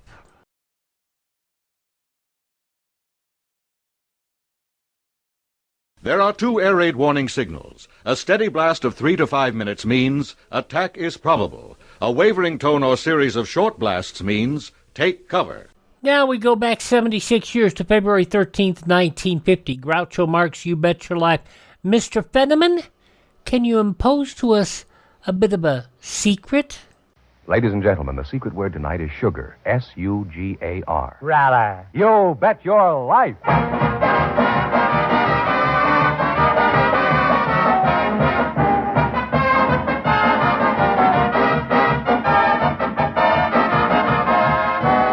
The DeSoto Plymouth Dealers of America present Groucho Marx in You Bet Your Life, the comedy quiz series produced and transcribed from Hollywood. And here he is, the one, the only... Never heard of him. Oh, that's me, Groucho Marx.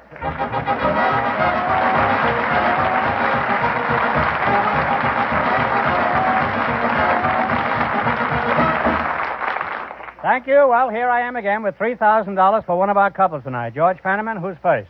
We invited some milkmen and some brewmasters to the show tonight, and just before we went on the air, our studio audience selected milkman Howard Cram. His partner is brewer John White.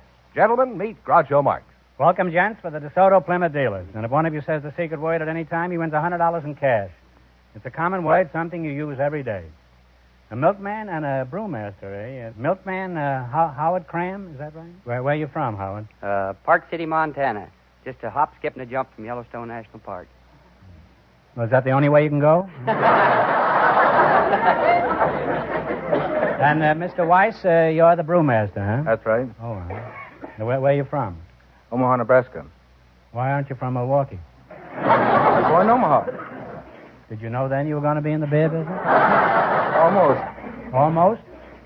Milkman, you haven't turned sour yet, have you? No, sir. Who do you work for? Edor Milk Farms. Mm-hmm. And Beer Bust, who do you work for? Meyer Brewing Company. Who, the Meyer Brewing Company? Meyer Brewing Company. How much beer do you brew in a day? Oh, about 900 barrels.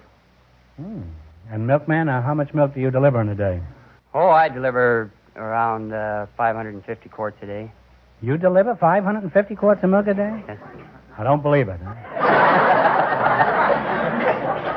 Let me see you open your big brown eyes and say, "Mwah." Now, as a milkman, has anything embarrassing ever happened to you, Mr. Cram? Well, yes, several things. One, for instance, my wife and I was walking down the street the other day, and I happened to see one of my customers on the street. And I says, "How do you do, Mrs. Jones?" And she looks at me and didn't even recognize me. And I was dressed just like I am now, and I says, "Well, don't you recognize me, Mrs. Jones? I'm your milkman." She says, "Oh, I didn't know you with your clothes on."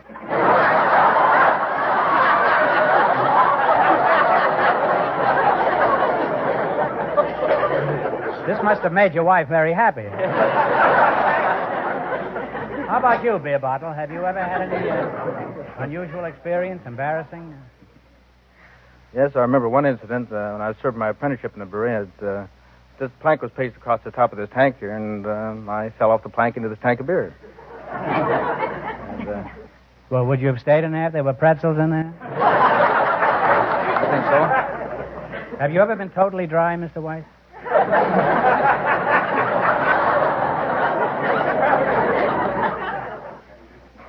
You know how to milk a cow, Mr. Cram? Oh, it's easy. There's nothing to it.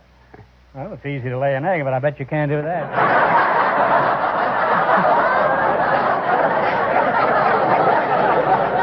Well, I think the least you two could do is shake hands. I now pronounce you malted milk, huh?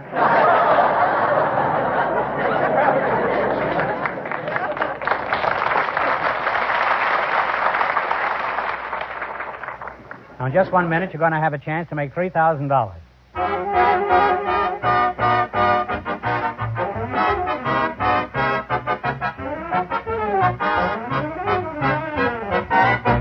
For many reasons, the DeSoto Plymouth Dealers of America believe that their way of doing business has won them many new customers, folks who will continue to be their customers. That's because these dealers have done their utmost to treat you fairly and squarely, whether it be for a new car, a used car, or a simple repair job. They've tried to be courteous all along. Well, you, the car owners of America, seem to have appreciated this kind of organization and the attitude it had toward you. So today, in every city and every state, thousands of smart car owners make sure they stop at the sign of an authorized DeSoto Plymouth dealer.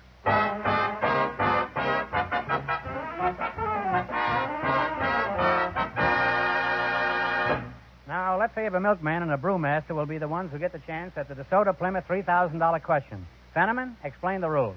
Each of our three couples has $20. They bet as much of that 20 as they want on each of 4 questions. The couple that earns the most money gets the chance at the $3,000 question at the end of the show. Our other 2 couples are in a waiting room off stage, so they don't know what's going on out here. You selected famous friends and companions as your category, is that right? All right, now you have $20. How much are you going to bet? $10. Here's your first question. You bet $10. What was the name of Robinson Crusoe's faithful servant? Friday. Friday is right, huh?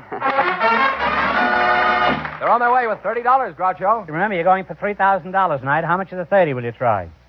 20. What was the name of John Alden's good friend?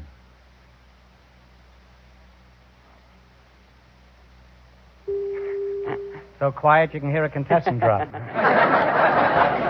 Well, I'm sorry. It was Miles Standish. They now have $10. All right. Here's your third question. How much of the 10 are you going to try? $5. Who was Tom Sawyer's best friend? Huckleberry Finn. Huckleberry Finn is right.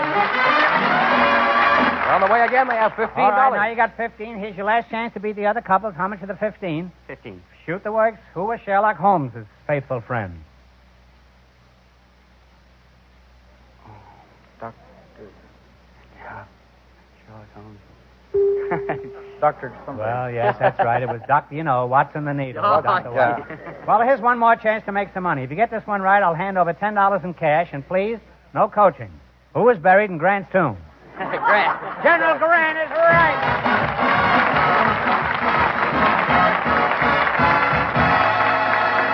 Thanks and good luck from the DeSoto Plymouth dealers. Now stick around. Who knows? You may be the ones who get the chance at the $3,000 question. Groucho, the secret word is still sugar. Perhaps our next couple will say it.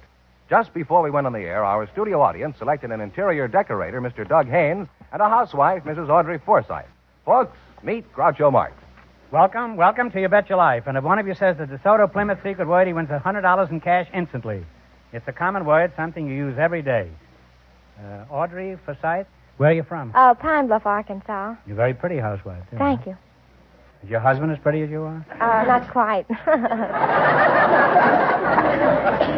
Is he much bigger than you are? Yes, he is. Well, let's forget it, huh? What does your husband do, Audrey? He's in the Army. He's a tech sergeant. A tax sergeant? Yeah, What does he do? technical. Sit on tax? Now, what is a tax sergeant? I haven't been. Well, I don't know. I've only been through 5 wars, so I don't know. I didn't say I was in them. I was just through them. Well, it's the grade below a master is all I know. And do you see him very often? Oh, he's going overseas. When? Around the 28th, I suppose. Mr. Douglas Haynes, you're the interior decorator, huh? No, Hal Haynes, sir. Oh, Hal Haynes, huh? Where are you from, Hal? I'm from Auckland, New Zealand. Are you married? Yes, sir. Is your wife in the Army, huh? No, she's not in the army. How did you meet your wife, Hal? Well, she was touring in New Zealand with her father, who's Dante the magician.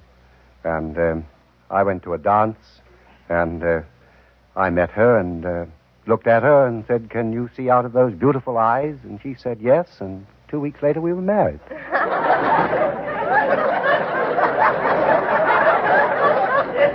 Is that the customary approach in New Zealand? I don't know, sir. It's the only one I've ever approached. Well, I think you did it charmingly, huh? How did you meet your husband, Mrs. Forsythe? I was working at my brother and sister-in-law's cafe during the summer. Where was this? In Pine Bluff, Arkansas. Oh. And my brother-in-law is a very ticklish person. I mean, he's just ticklish all over. And,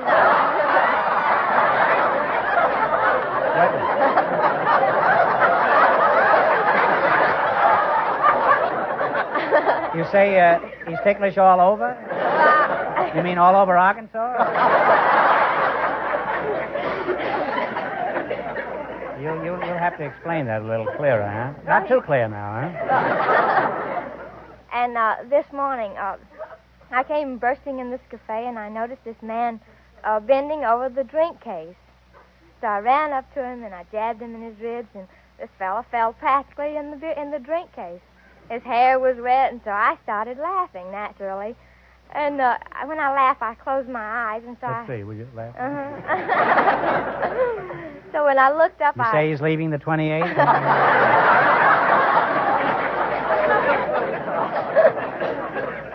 So, where was I now? You had your betrothed in a water case or something. So when I finally stopped laughing, I looked up, and here's a very angry man. I said I was sorry that I thought he was my brother-in-law. And then we were married a couple of months later. Oh. Was he dry by that time? Yes, he was quite dry. Where do you do your decorating, Mr. Haynes? I work for W&J Sloan's in Beverly Hills. Mm-hmm. Well, how much would you charge to decorate, let's say, fix up the inside of the average 5-room house? Oh, about $4,000 to $5,000. Now, I don't mean to build a house. I mean... just climb down out of that chandelier up there. Right? I mean, how little could you do it for? Well, we could do it for as little as, say $500 or $1,000, but Really? Wouldn't suit a man in your position, Mr. Marx. My customary position is horizontal. Would that be it?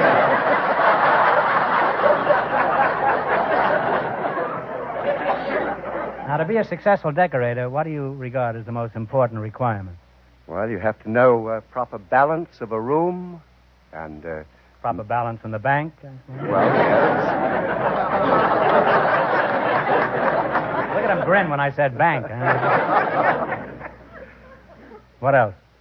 The layout of the room. I mean, you should have it in conversational groupings. Conversational groupings? You mean the furniture sits around and talks to each other? No, I mean, we try and face chairs. One chair says to the other, he says, my, your legs are crooked tonight. You ought to wear a longer valance. Says, well, my balance in the bank is so bad, I can't afford it. No groaning, please, huh? Mrs. Forsythe, has your husband gone yet? Tell me, have you learned anything about interior decorating? It sounds expensive. Mr. Haynes, would you care to defend yourself? Well, as a matter of fact, a good decorator can save money. Well, at your prices, I'm not surprised.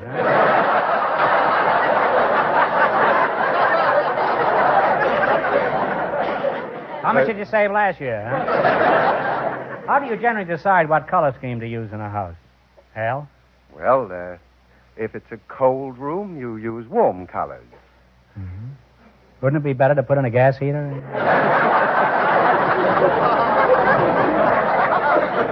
Mrs.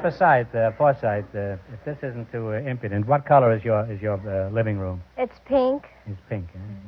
How about it, Mr. Haynes? Is the living room warm? Oh, yes.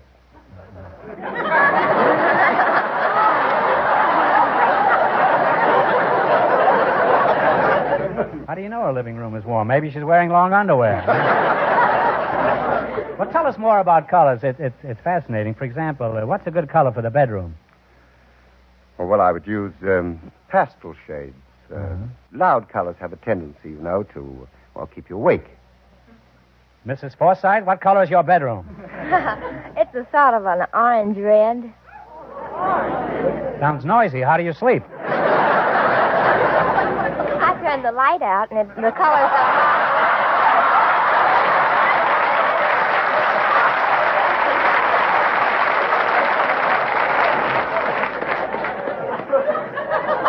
You say you turned the light out? Yes. Doesn't that keep your husband in the dark? Now, you're going to have a chance to make $3,000. You run your $20 into more than the other couples, and you get a crack at the big question. I can't tell you how much they won, but George Fenneman is off stage to remind our listeners. The milkman and the brewmaster lost all their money, so this couple has a clear field. Here we go. You have $20. How much are you going to risk? 10. You selected largest cities of the United States as your category. Is that right? Yes. Now, you're going to bet $10. What is the largest city in the state of Ohio? Akron. Do you agree with that? Toledo. I'm sorry, it's Cleveland. They now have $10, Groucho. Well, that's too bad. Well, you've got $10. Remember, you're going for $3,000. That's the big prize, anyhow. Now, how much of the $10 will you try? 5. What is the largest city in the state of Michigan? Detroit. Detroit is correct. Well, they're on their way now. They have $15. Now you have $15. Now, how much of the 15 you going to try? 10. What is the largest city in the state of Massachusetts? Boston. Boston is correct. They're still climbing. They have $25. Now, you've got $25, and here's your last chance to beat the other couples. How much of the 25 you going to risk? 25. Shoot the works. What is the largest city in the state of Missouri? St. Louis. St. Louis is correct. And they wind up with $50.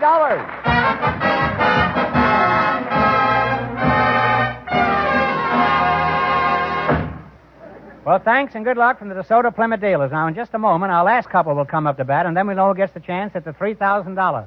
Gentlemen, who's ahead so far? The interior decorator and the housewife are leading with their $50. And the secret word is still sugar. Perhaps the next couple will say it. In honor of Valentine's Day, we invited some people whose occupations are in keeping with the season. And just before we went on the air, our studio audience selected Mr. Jack Thorpe, a greeting card writer, and his partner is Miss Frankie Brown, a wedding director. And here they are, folks. Meet Groucho Marx. Welcome, children, to You Bet Your Life. And if one of you says the DeSoto Plymouth secret word, he wins $100 in cash instantly. It's a common word, something you use every day. A greeting card writer and a wedding director. Huh? Mr. Thorpe, huh? You're the greeting card writer? That's correct. Mm-hmm. Well, greetings. Where are you from? Huh? Los Angeles. Frankie Brown? That's an odd name for a girl, isn't it? My name's really Frances. Oh, well, there's a new movie out called Frances, you know.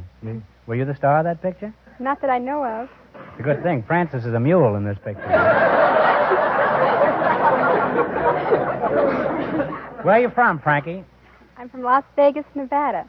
Do you have a husband, Frankie? No, I don't. You have nice teeth, Frankie. Thank you. Do you plan to remain an old maid, Frankie? I'm not an old maid. I'm only 22. How old are you, Jack? 25. Are you married? No, I'm not.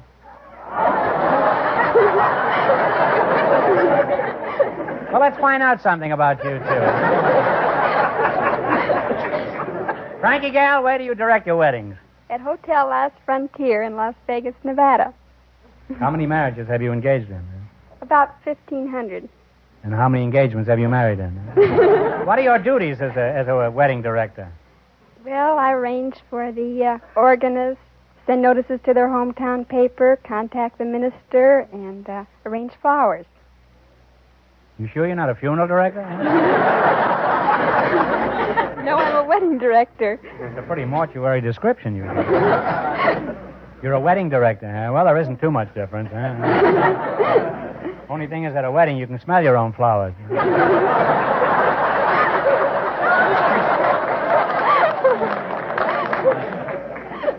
Now, tell me about the greeting card business, Mr. Thorpe. Who do you work for? Well, I do work for Colonial Greeting Card, Buzzer Cardoza, and several others. Yeah, well, what are your duties as a greeting card writer? Oh, I write verses for greeting cards. You mean somebody writes those things, huh?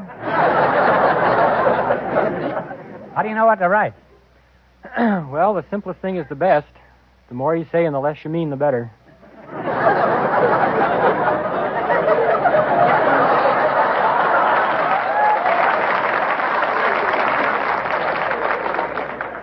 It's something like the Congressional Record, huh? Well, can anybody be a greeting card writer? No, it takes a special talent. You have to be general, not too specific. For example, if I say to my black-eyed sweetheart, a fellow couldn't send that to a blue-eyed girl. You could if you gave her 2 shiners the night before.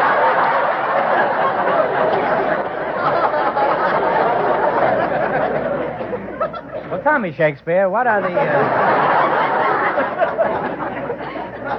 what specifically are the occasions for which you provide this deathless prose? Huh? Well, we have greeting cards for all occasions. Birthdays, Valentine's. Congratulations for starting a new business. Congratulations for starting a new business? That's right. And suppose he goes Mahulla. What happens then? Suppose he goes bankrupt. I'll think up a new verse. What do? You say the voice is yet to come?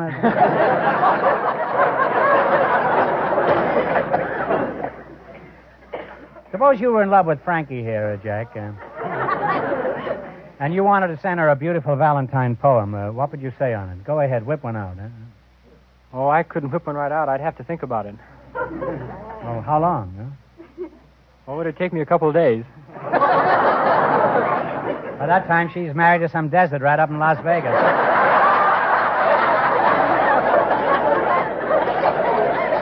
You know those desert rats? They trap them with cheesecake up there. Huh? Don't you carry any of your epics around with you? Oh, I always carry cards with me. Well, read us one. Huh?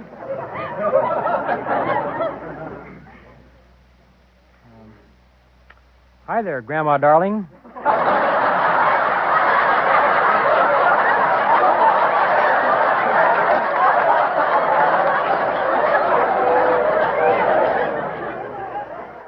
Frankie, you certainly got old quick, huh?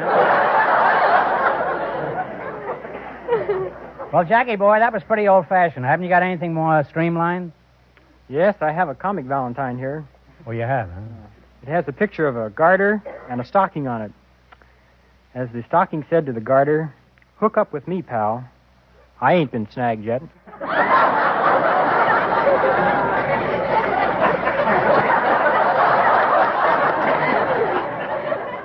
I'll bet that'd be a wow in Las Vegas, huh? Frankie, while you're swooning from all this sentiment here, let's talk some more about your job. For instance, where do the people come from who get married in your chapel?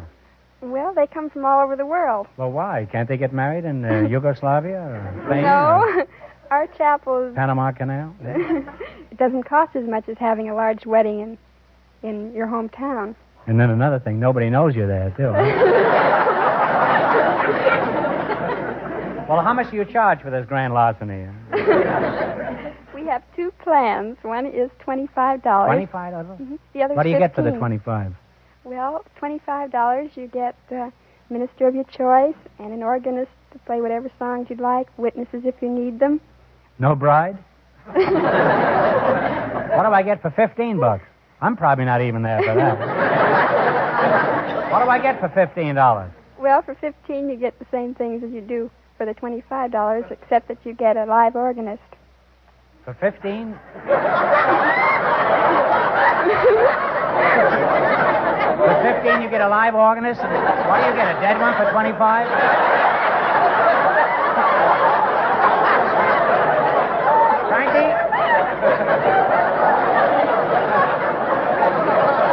Frankie, I'll take the one with the dead organist.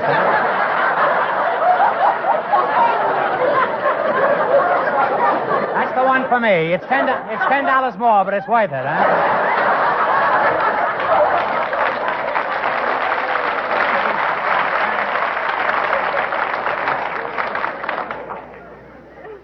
Now, Frankie, what's the largest number of splice jobs you've racked up in a single day, huh? One Valentine's Day, we had 27 weddings. And is that what killed the organist?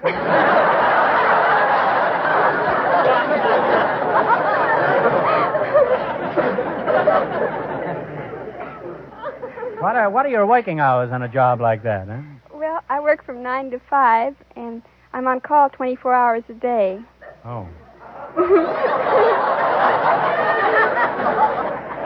Well, you're sort of like a fireman, huh? You slide down a brass pole with a box of rice in one hand and a dead organist in the other.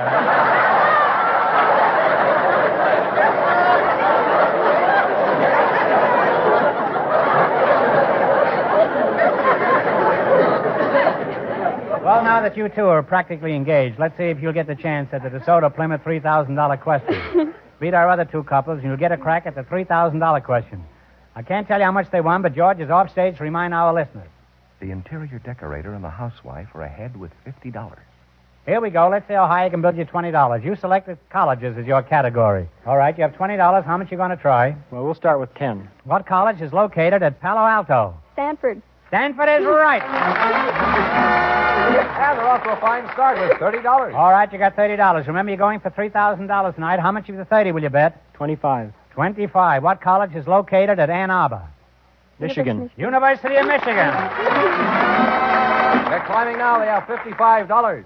You got 55. Here's your third question. How much of the 55 you going to go for? 50. What college is located at New Haven? Yale. Yale is right. They're really on their way now. They have $105. Now you've got $105. It's your last chance to beat the other couples. How much of the 105 are you going to go for? 100. What do you say, Keith? 100. What college is at Laramie? Laramie. University of Wyoming. University of Wyoming. And they wind up with $205. And that means that they get the chance at the DeSoto Plymouth $3,000 question.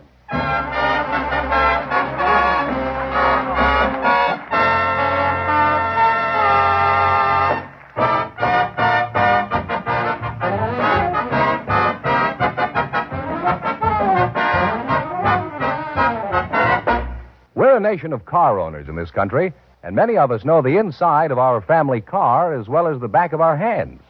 Others don't care about what goes on inside our car, just so long as it's driving smoothly and economically. But whichever case fits you, when you drive your car into a shop for a checkup or some kind of repair job, you do like to know what is going to be done. You like to know why, and, of course, how much it will cost. Now, here's one big reason why you'll appreciate the kind of service you get at a DeSoto Plymouth dealers. The men who work on your car at a DeSoto Plymouth dealers are service experts. They've had special training, constant training.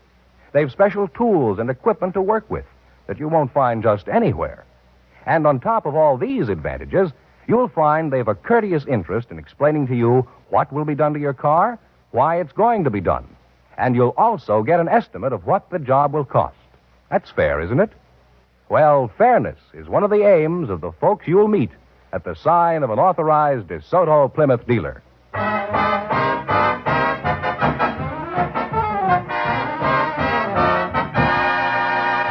And here's the greeting card writer and the wedding director, the winning couple, all ready for the DeSoto Plymouth $3,000 question, Groucho. All right, here we go for $3,000. I'll give you 15 seconds to decide on one single answer between you, so think carefully. And please, no help in the audience. Here it is. The first capital of our country was New York. For $3,000, where was the second capital?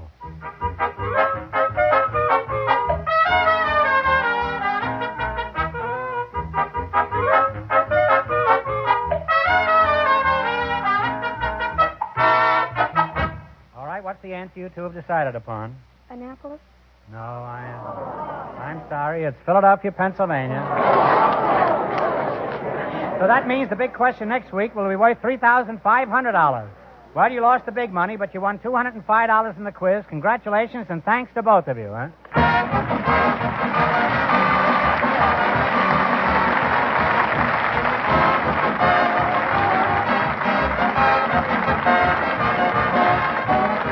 You Bet Your Life is a John Goodell production, transcribed from Hollywood, directed by Bob Dwan and Bernie Smith. Music by Jerry Fielding.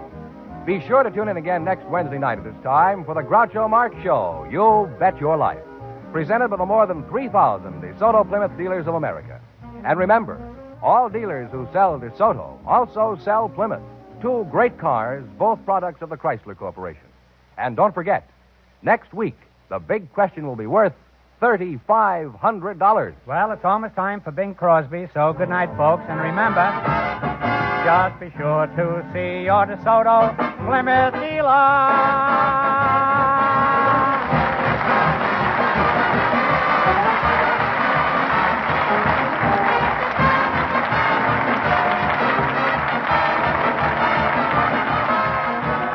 Here's a tip from the National Safety Council. Look out for the driver who doesn't look out for you. This is George Fenneman, signing off for the more than 3,000 DeSoto Plymouth dealers from coast to coast.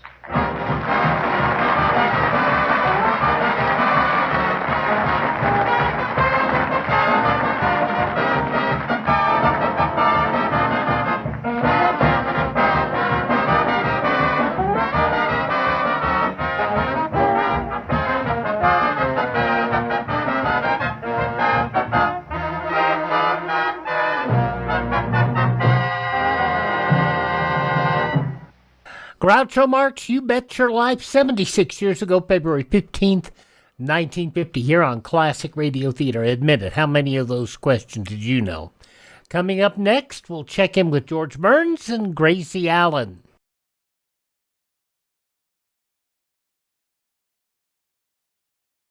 Every family should have a home shelter area. Every family should stock that shelter area with a 2-week supply of food and water. Prepare now to survive disaster. Up next, we go back 82 years to February 15th, 1944, for George Burns and Gracie Allen and their guest, Fred Astaire. Well, hello. Come right in. Oh, George, we've got company.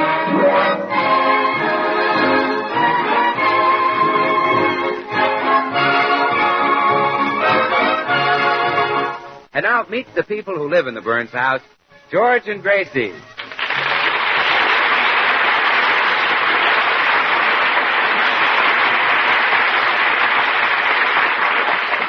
Well, by this time of day, George is usually home from the office. But today he's working hard and late. Let's look in at George's office and see what's detaining the little beaver. Ah, well, I'll never get this work finished. Now, let's see, where was I? Oh, great. There he goes again. Who is that broken-down hoofer upstairs? Now, let's see, where was I?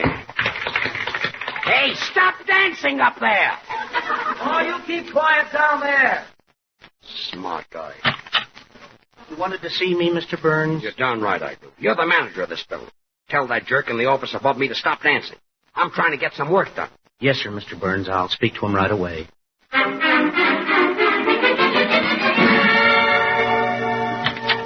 Excuse me, may I speak to you, Mr. Astaire? Why, sure, come in.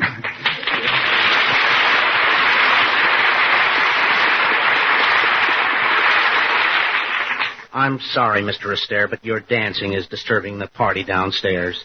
Say, who is that old sourpuss?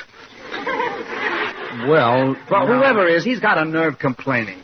You tell him that when he sings Ain't Misbehavin', it sounds like plumbing that's out of order. Oh, I couldn't tell him that. All right. Tell him it sounds like plumbing that's working.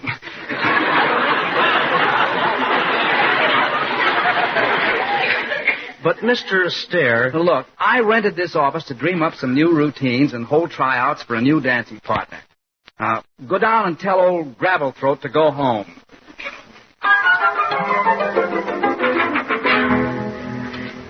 So he doesn't like it when I sing Ain't Misbehavin', huh? No, sir. Well, look, if he doesn't stop dancing, I'm going to move out of this office building. Oh, please don't do that, Mr. Burns. You've been with us a long time. You bet. And if you move out, we'll lose all that back rent.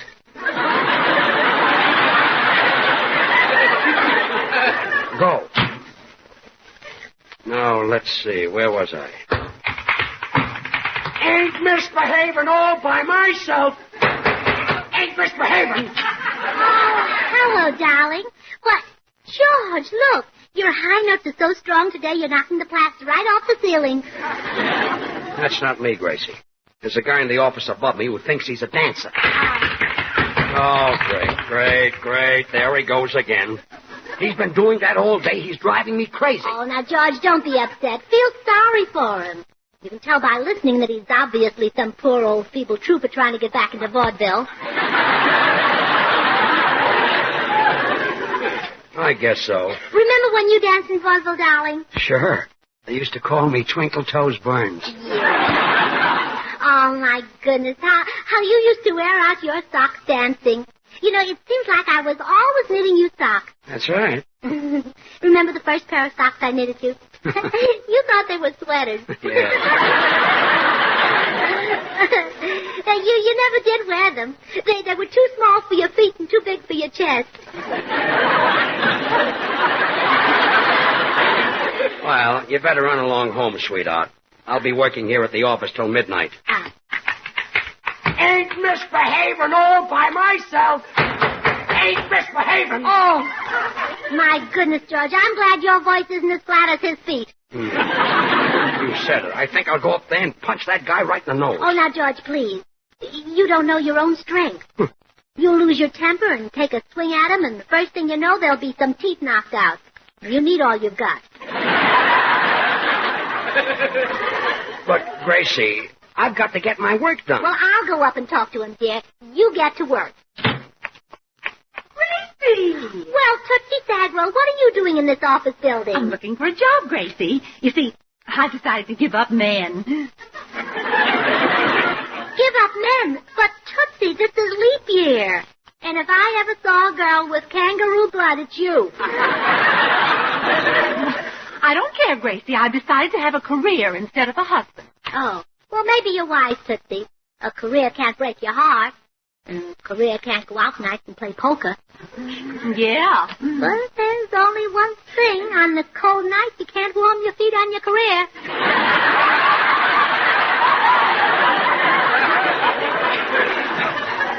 I don't care. That's what I'm going to do. Oh, hiya, girl. Oh, hello, Bill. Oh, hello, Tootsie. Say, is George in his office, Gracie? Oh, yes, Bill. Oh, but before you go in, listen to the news.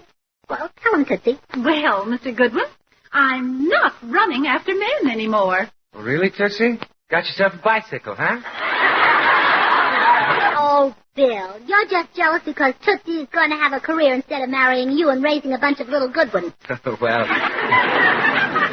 Gracie, with Tootsie as their mother, I doubt if there'd be a good one in the bunch.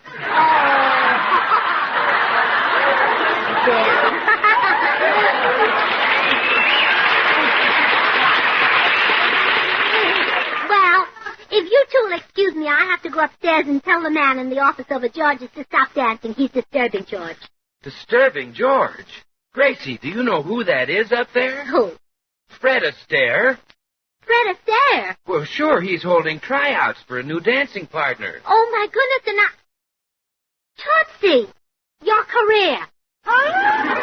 You're going to be Fred Astaire's new dancing partner. But, Gracie, I can't dance. Oh, don't be silly. If Fred can dance so wonderfully with his tiny feet, you'll be 4 times as great.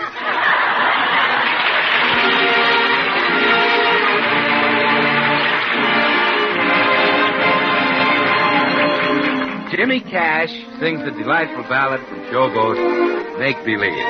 James? We could make believe I love you. Only make believe that you love me. Others find peace of mind in pretending. Couldn't you? Couldn't I? Couldn't we make believe our lips are blending in a phantom kiss, or 2 or 3? Might as well make believe I love you.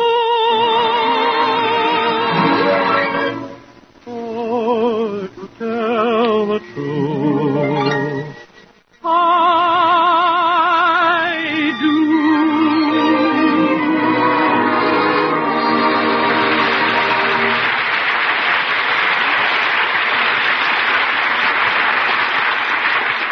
Well, here's Mr. Astaire's office bill.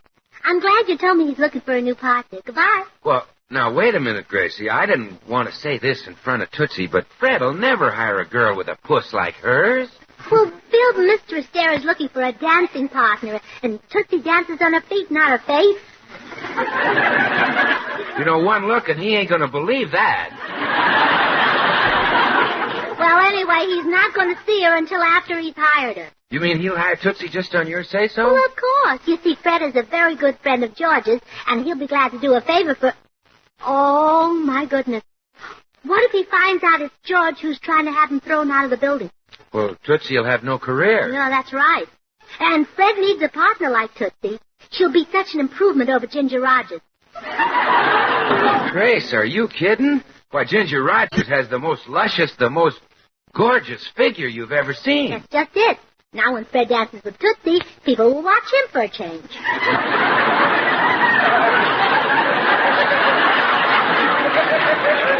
I see. Well, I'll make certain he doesn't find out that George has the office under him. Goodbye, Bill. Goodbye, Gracie. Good luck. Now listen, if you don't like my dancing... Oh, Gracie!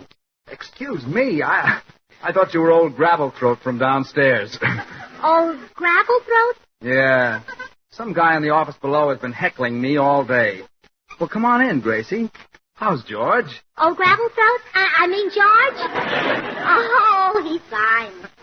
Say, where does George have his office these days? His, office? Yeah, well, where does he hang out? Oh, just above the waist a little.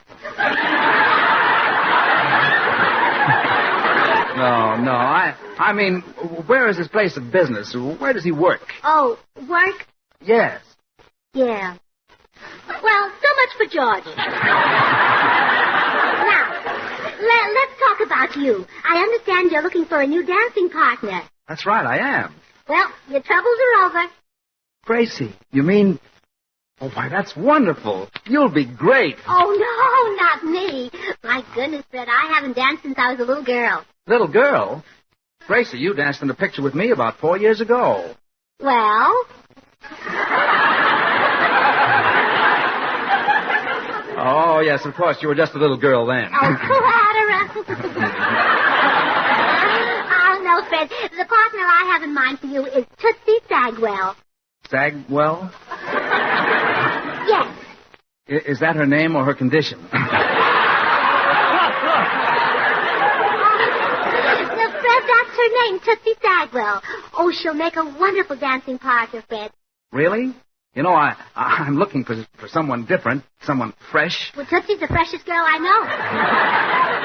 I mean, I want a partner who'll give me fresh ideas for dances. I'm looking for new wrinkles. That's Tootsie. She's really different, huh? Like nothing you've ever seen before. Well, how about Tootsie's dancing? Could she handle a little step like this, for instance? Let me see. Ain't misbehaving all by myself. Well, there goes old Gravelthroat again. Ain't misbehaving. Quiet. That does it. I'm going down to his office and meet him face to face. Oh, no, you won't like it. What? I mean, why argue with him? Why not come to my house and rehearse? Well, it's a cinch I can't work here, and they won't let me dance in my apartment. Well, you come right on home with me. Well, okay, Gracie. Oh, wait. Before we go, just one little farewell for old Gravelthroat. You'll go crazy waiting for the rest of it.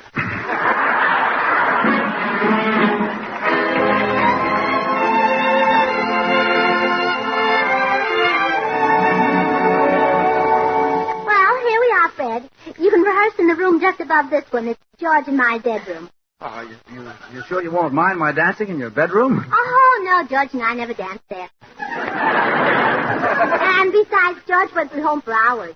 Okay. The room right above this one, huh? Yeah, that's right. First door to the left at the top of the stairs. Thanks, Gracie. Well, it looks like Tootsie will have her career. Hello, dear. Why, George, what are you doing home? I couldn't work at the office with that dancing going on over my head. Driving me crazy. It was? Yeah. I can still hear it ringing in my ears.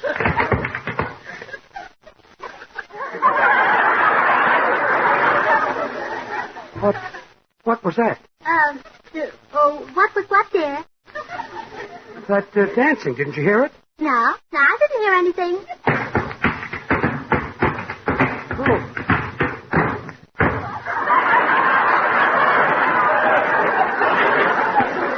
There it goes again. Don't tell me you didn't hear that. Not a sound. Oh, my gosh. Maybe it's affecting my hearing.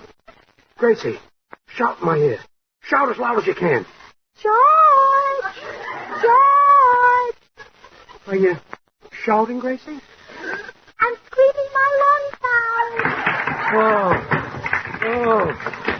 Oh, I'm as crazy as a loon. I better go up to our bedroom and lie down. Oh, no. Oh, wait till I get him out. Huh? I mean, you wait wait here. I'll fix the bed.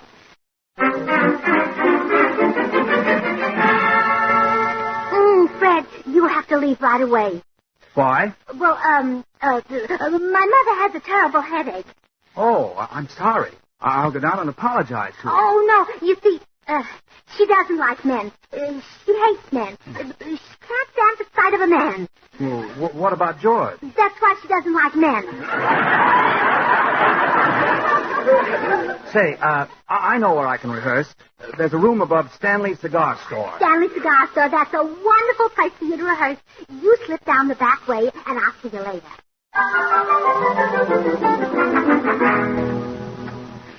George, you still hear the dancing? No. I still feel kind of shaky. Think I'll go out and get a little fresh air. That's a good idea. Yeah. Think I'll walk down to Stanley's Cigar Store. Cigar Store? Oh, George!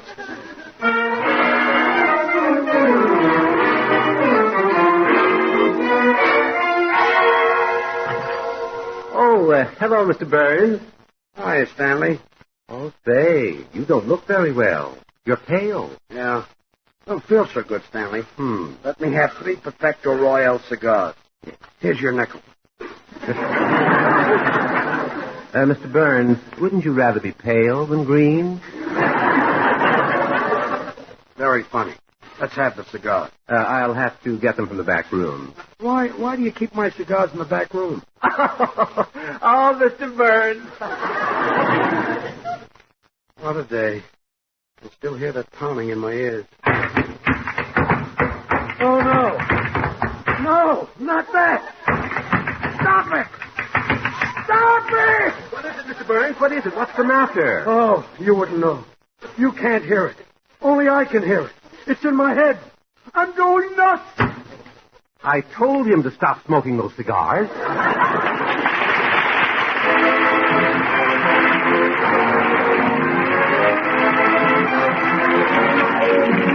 Time for Felix Milton's orchestra with Cherry Berry Baby.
Well, George is in bed with cold towels on his head, and if Gracie can just keep him there, Tootsie may become Fred Astaire's new dancing partner.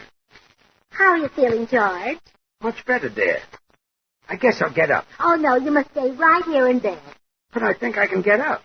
I'm not hearing things anymore. There's someone at the door. There is? Didn't you hear the buzzer? No. Ed, didn't you hear that? Poor George.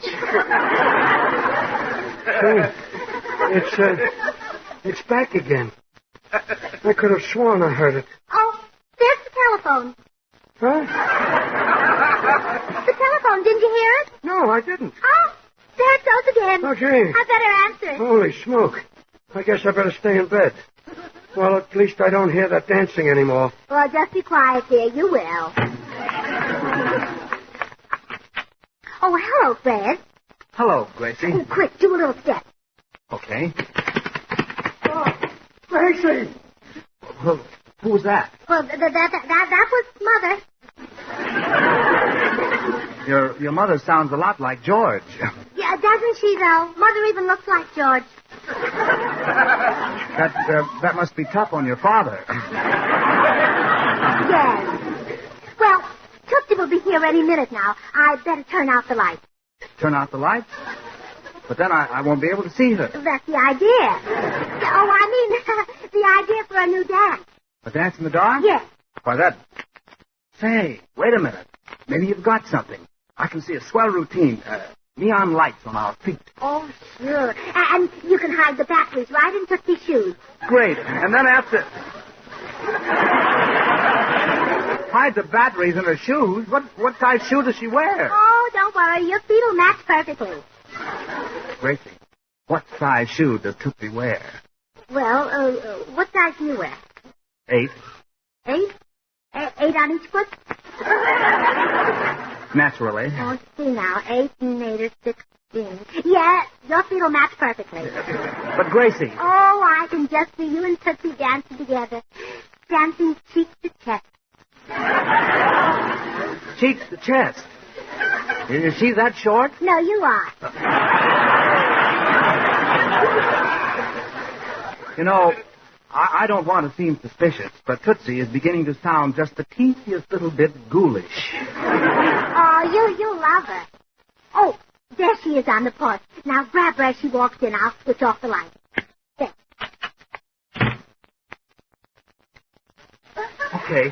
Okay. I got her. No, turn the lights on. It's another man. No, it's me, Tootsie Sagwell. Oh, I beg your pardon, Miss Sagwell. Shall we dance? Oh, I love you, Freddie. Hold on. Well, are you dancing, Fred? I don't hear any tap. It's rather difficult to tap unless Miss Sagwell will allow my feet to touch the floor. Oh, Tootsie. Don't hold him so high. And not so tight, Tootsie. Yes, Tootsie, you must be gentle with Mr. Astaire. He's George's type. You know, agile but fragile. It's no use, Gracie. I've got to see Tootsie to dance with her. Turn the lights on, please. All right. Now, can you see her? Turn them off.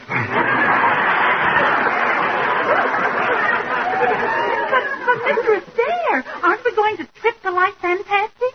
I'm afraid not. Now that it's light, you're too fantastic. Hey, what's going on out here? Oh, it's George. Goodbye. Fred Astaire. Hello, George. What are you doing in that nightshirt? Oh, I've been in bed. Some jerk in my office building almost drove me crazy today. That's funny. Some jerk in my office building almost drove me crazy today.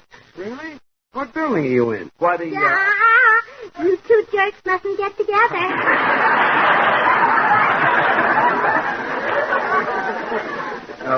What? I say you must get together. George will be a wonderful partner for you, Fred. You have rhythm in your feet, and George has rhythm. George does a sensational rumba. Yes, and I could sing a little song, too. Get a load of this, Fred. Ain't misbehaving all by myself. Where have I heard that before? Ain't misbehaving, I'm happy on the shelf. Gravel throat. Huh? Well, there goes another partner. Gravel throat? Gee, Fred, and that was you in that office above me. Had I known, I wouldn't have complained. Well, George, if I'd known it was you in the office below, I wouldn't have annoyed you with my dancing. Oh, Fred, I love your dancing. Well, thanks, George. And I love your... whatever it is you do.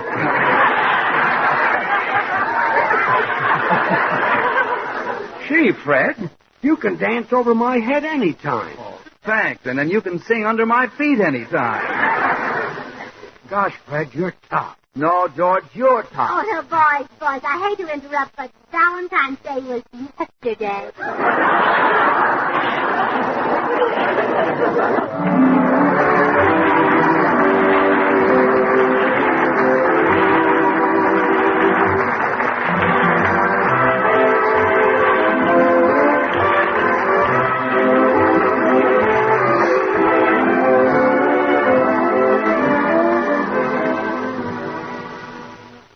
82 years ago, February 15, 1944, George Burns and Gracie Allen. Coming up next, we'll go to Wistful Vista and check in with Fibber and Molly.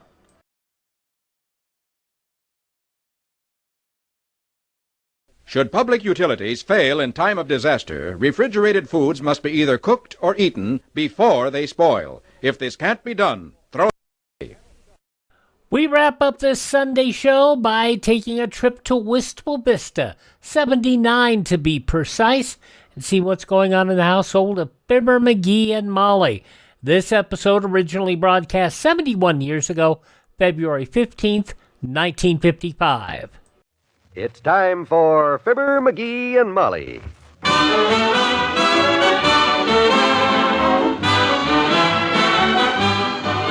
Sundays through Thursdays, NBC brings you Fibber, McGee, and Molly transcribed. The show is written by Phil Leslie and Len Levinson and directed by Max Hutto.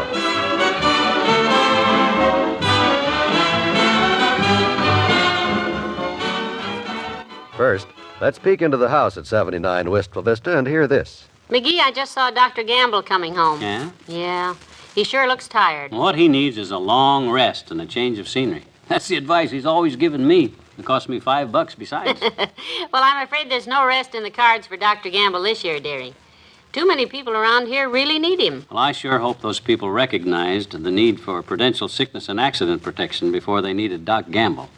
A prudential insurance company plan like that can sure take a lot of the worry out of any sickness. That's right. It can provide you with a regular monthly income if you can't work at your job. Yes, and pay you for as long as 10 years in case of sickness, and possibly for the rest of your life in case of injury. And the Prudential's income protection plan covers you 24 hours a day for every type of sickness and for injuries received on the job or not. And with the hospital and surgical expense policy in your sickness and accident plan, the Prudential could pay a big part of those swapping bills. Friends, you really ought to ask your Prudential agent to tell you about these wonderful plans tomorrow. It's the kind of day-to-day living protection every family needs.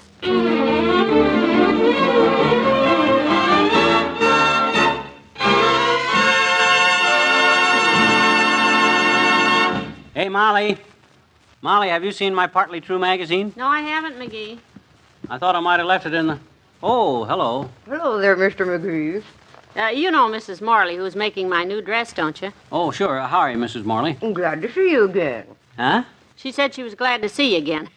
Her mouth's full of pins, McGee. Oh, well, you ought to be careful, Mrs. Morley. I knew a roofer once, Howie Starkweather, who always had his mouth full of roofing tacks. What happened to him? I don't know. Did something happen to him? Oh, come on. You wouldn't have mentioned him if something hadn't happened. Now, stop teasing, McGee. What was it? Oh, you mean Howie Starkweather? Sure. Well, he was roofing an army barracks once, and a jet pilot buzzed the building and scared Howie so much he swallowed all his tacks. Oh, for heaven's sakes. What'd she say? She said, for heaven's sake. Oh. Well, Howie tried to collect for the damage, but the government sued him, and they collected. How on earth could they sue him? For what? Oh, for concealing his government tax. Oh, don't mind him, Mrs. Morley. And be sure the hem is straight, please. Well, yeah, I'm trying to get the thing straight. Don't see that darn Partly True magazine anyplace. It was partly new, too, that Partly True was. Oh, got it. Ah, well, I can't do any good around here. Wait a minute, McGee. You can do something for us.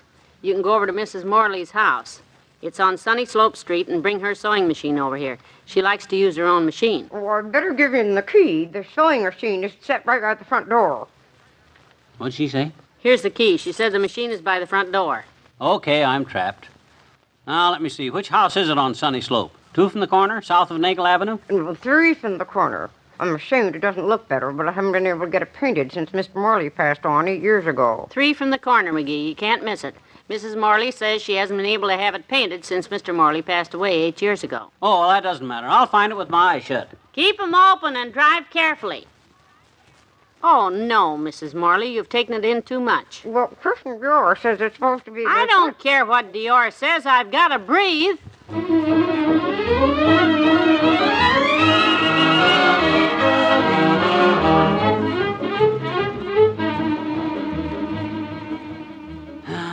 She said the second house from the corner or the third house from the left.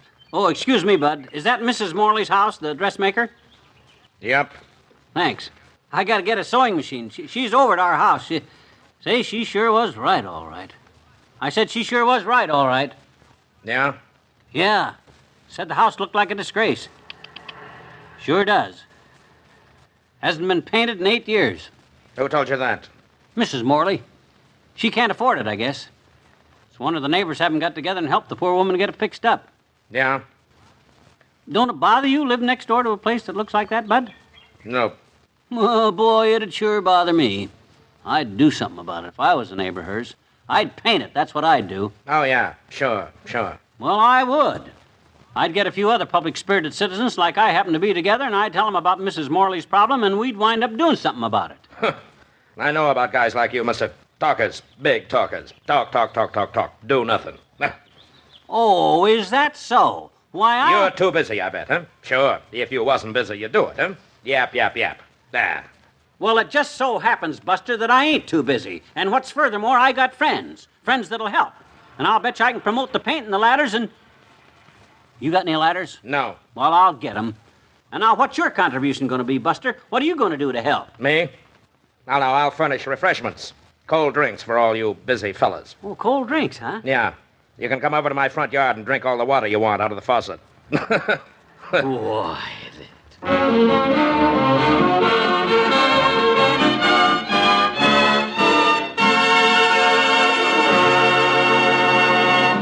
There's more fun with the McGees shortly.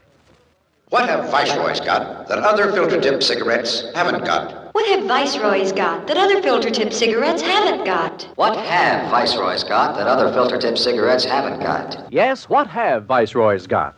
The answer is 20,000 tiny filters in every Viceroy tip. That's right.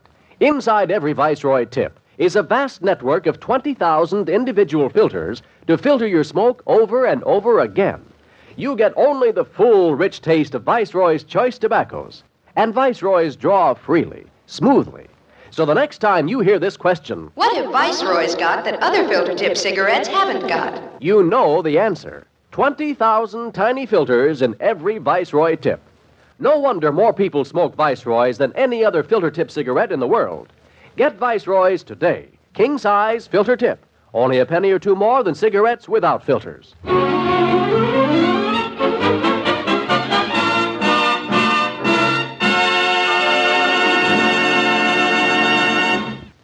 Now you get the whole picture, don't you, Molly? Now keep your voice down. I don't want her to hear. Of course.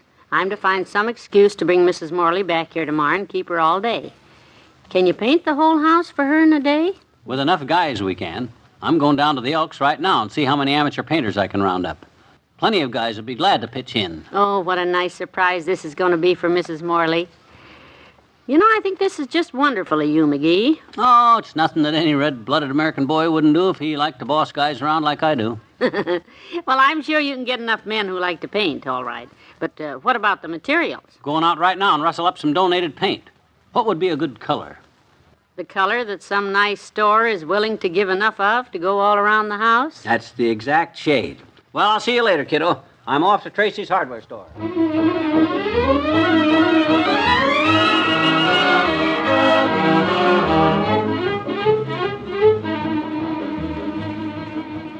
Well, it's simple. Like I said, Tracy, you give a 30% discount to professional house painters, and you always give your sister half off on everything, and you're running a sale advertising 25% off on all outside paints. So if you close your eyes and pretend I'm your sister's paint contractor entitled to 105% off, you can Now, fix wait a minute. 105% off? Why, for every $100 worth of paint, I'd have to give you $20 cash. Oh, I wouldn't take advantage of you like that. No? Well, what are you doing? Being a philanthropist? No, you're being the philanthropist. Donating this paint for the poor widow lady's exterior. Well, Look, Lou, just give me enough paint to cover the outside of a 5-room cottage and about a dozen white painter's caps advertising your store. The Gazette's going to take pictures, you know, and you'll be a hero all over town. Okay. I'll give. If only so as I can get back to my work. When will you pick the stuff up? Oh, one of us will be over in the morning. And I don't know how I'm... Herb, set out 10 gallons of outside white. Name McGee and charge it to advertising. I'll see you tomorrow, Tracy. Now, get over to the Elks and get... Oh, hey, old-timer. Hey, come here, boy. You're just the guy I wanted to see. Hi, Johnny. What's up? I need some help from you tomorrow. A bunch of us guys are going to surprise Mrs. Morley, the seamstress. Going to paint her house for her. Paint the house for her?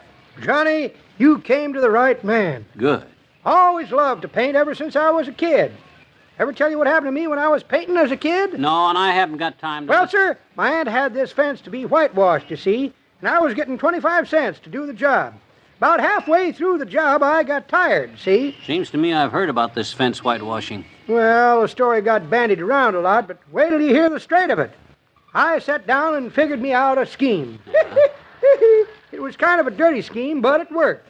Another kid come along, and I connived him into paying me to let him do the whitewashing. Ah, that was Tom Sawyer. Yes, I believe it was. One of Joe Sawyer's boys. No. Tom Sawyer did what you said you did. That's what I said. It wasn't you, it was Mark Twain. Him, too. He stirred the whitewash, and Tom spread it on the fence. I remember it just like it was... Oh, it can't be that long ago. Look, I got no more time to stand here and gab. I got things to do. Will you be at the Elks tomorrow morning at 9 o'clock? That's where we're going to meet. I'll be there, son. Good. I'll see if I can bring a friend. Joe Sawyer's boy, Tom, got a couple of grandsons now, and if they can paint like Tom could whitewash, why, we'll get Sam...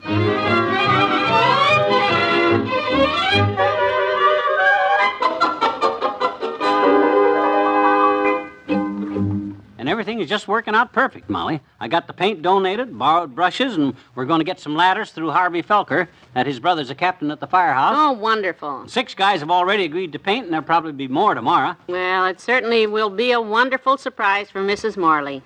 I've got her set to come back here tomorrow, and... What's the matter? Oh, I was just listening to something. Go ahead. What were you going to say? Well, you were talking. But look, help me check everything over again, will you? I don't want anything to go wrong tomorrow. I got painters, paint, brushes, and white caps for everybody, ladders, and Walt's Malt Shop is going to send over a free lunch. Well, that's it. Did I overlook anything? Yes. Huh? Yes, I'm afraid you did, sweetheart. What did I forget? What did I overlook? The weather. Listen outside here. Well, what's that? No. Rain. Rain. Oh, no. Rain. How can we paint a wet house? Oh, no, of all the dirty, rotten bricks.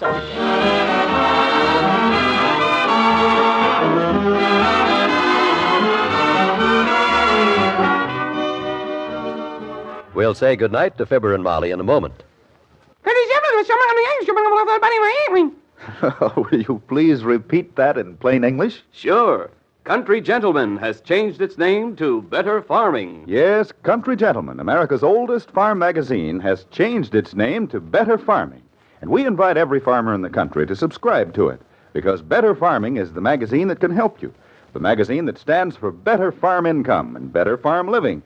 To get Better Farming, simply send $2 with your name and address to Better Farming, Department A, Philadelphia, Pennsylvania. This entitles you to 3 full years of better farming delivered to your mailbox.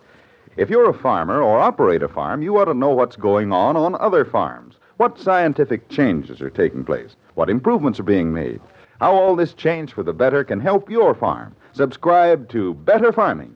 Simply send $2 with your name and address to Better Farming, Department A, Philadelphia, Pennsylvania.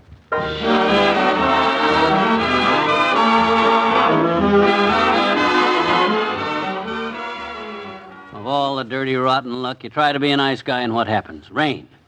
There's just no dad-ratted justice. That's just what there's just no dad-ratted just. McGee. McGee, Mrs. Morley just phoned. Guess what? What? She got caught in the rain on the way home, but about 3 blocks from her house, it stopped. Yeah? It isn't raining in her end of town at all, and it didn't rain there at all today. Well, you mean... Oh, boy, we can paint her house tomorrow after all. As planned. Swell. Hand me the phone. I got work to do. I got to call all the guys that I called a while ago and called it off and call it back on again. I'll be calling for quite a while, so if you want to run up to bed... Yes. Yeah, good night. Good night, all. Hello, operator.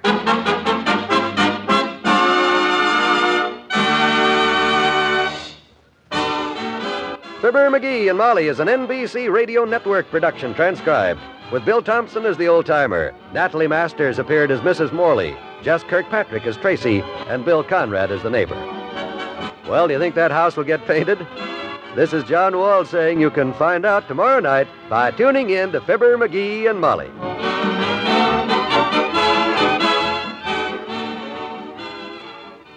71 years ago, February 15th, 1955, Fibber Mcgee and Molly on Classic Radio Theater with Wyatt Cox. Thanks for making us a part of your Sunday.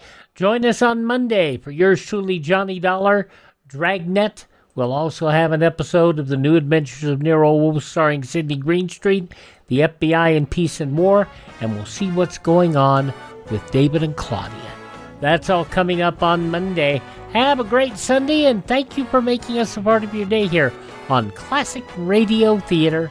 I'm Wyatt Cox.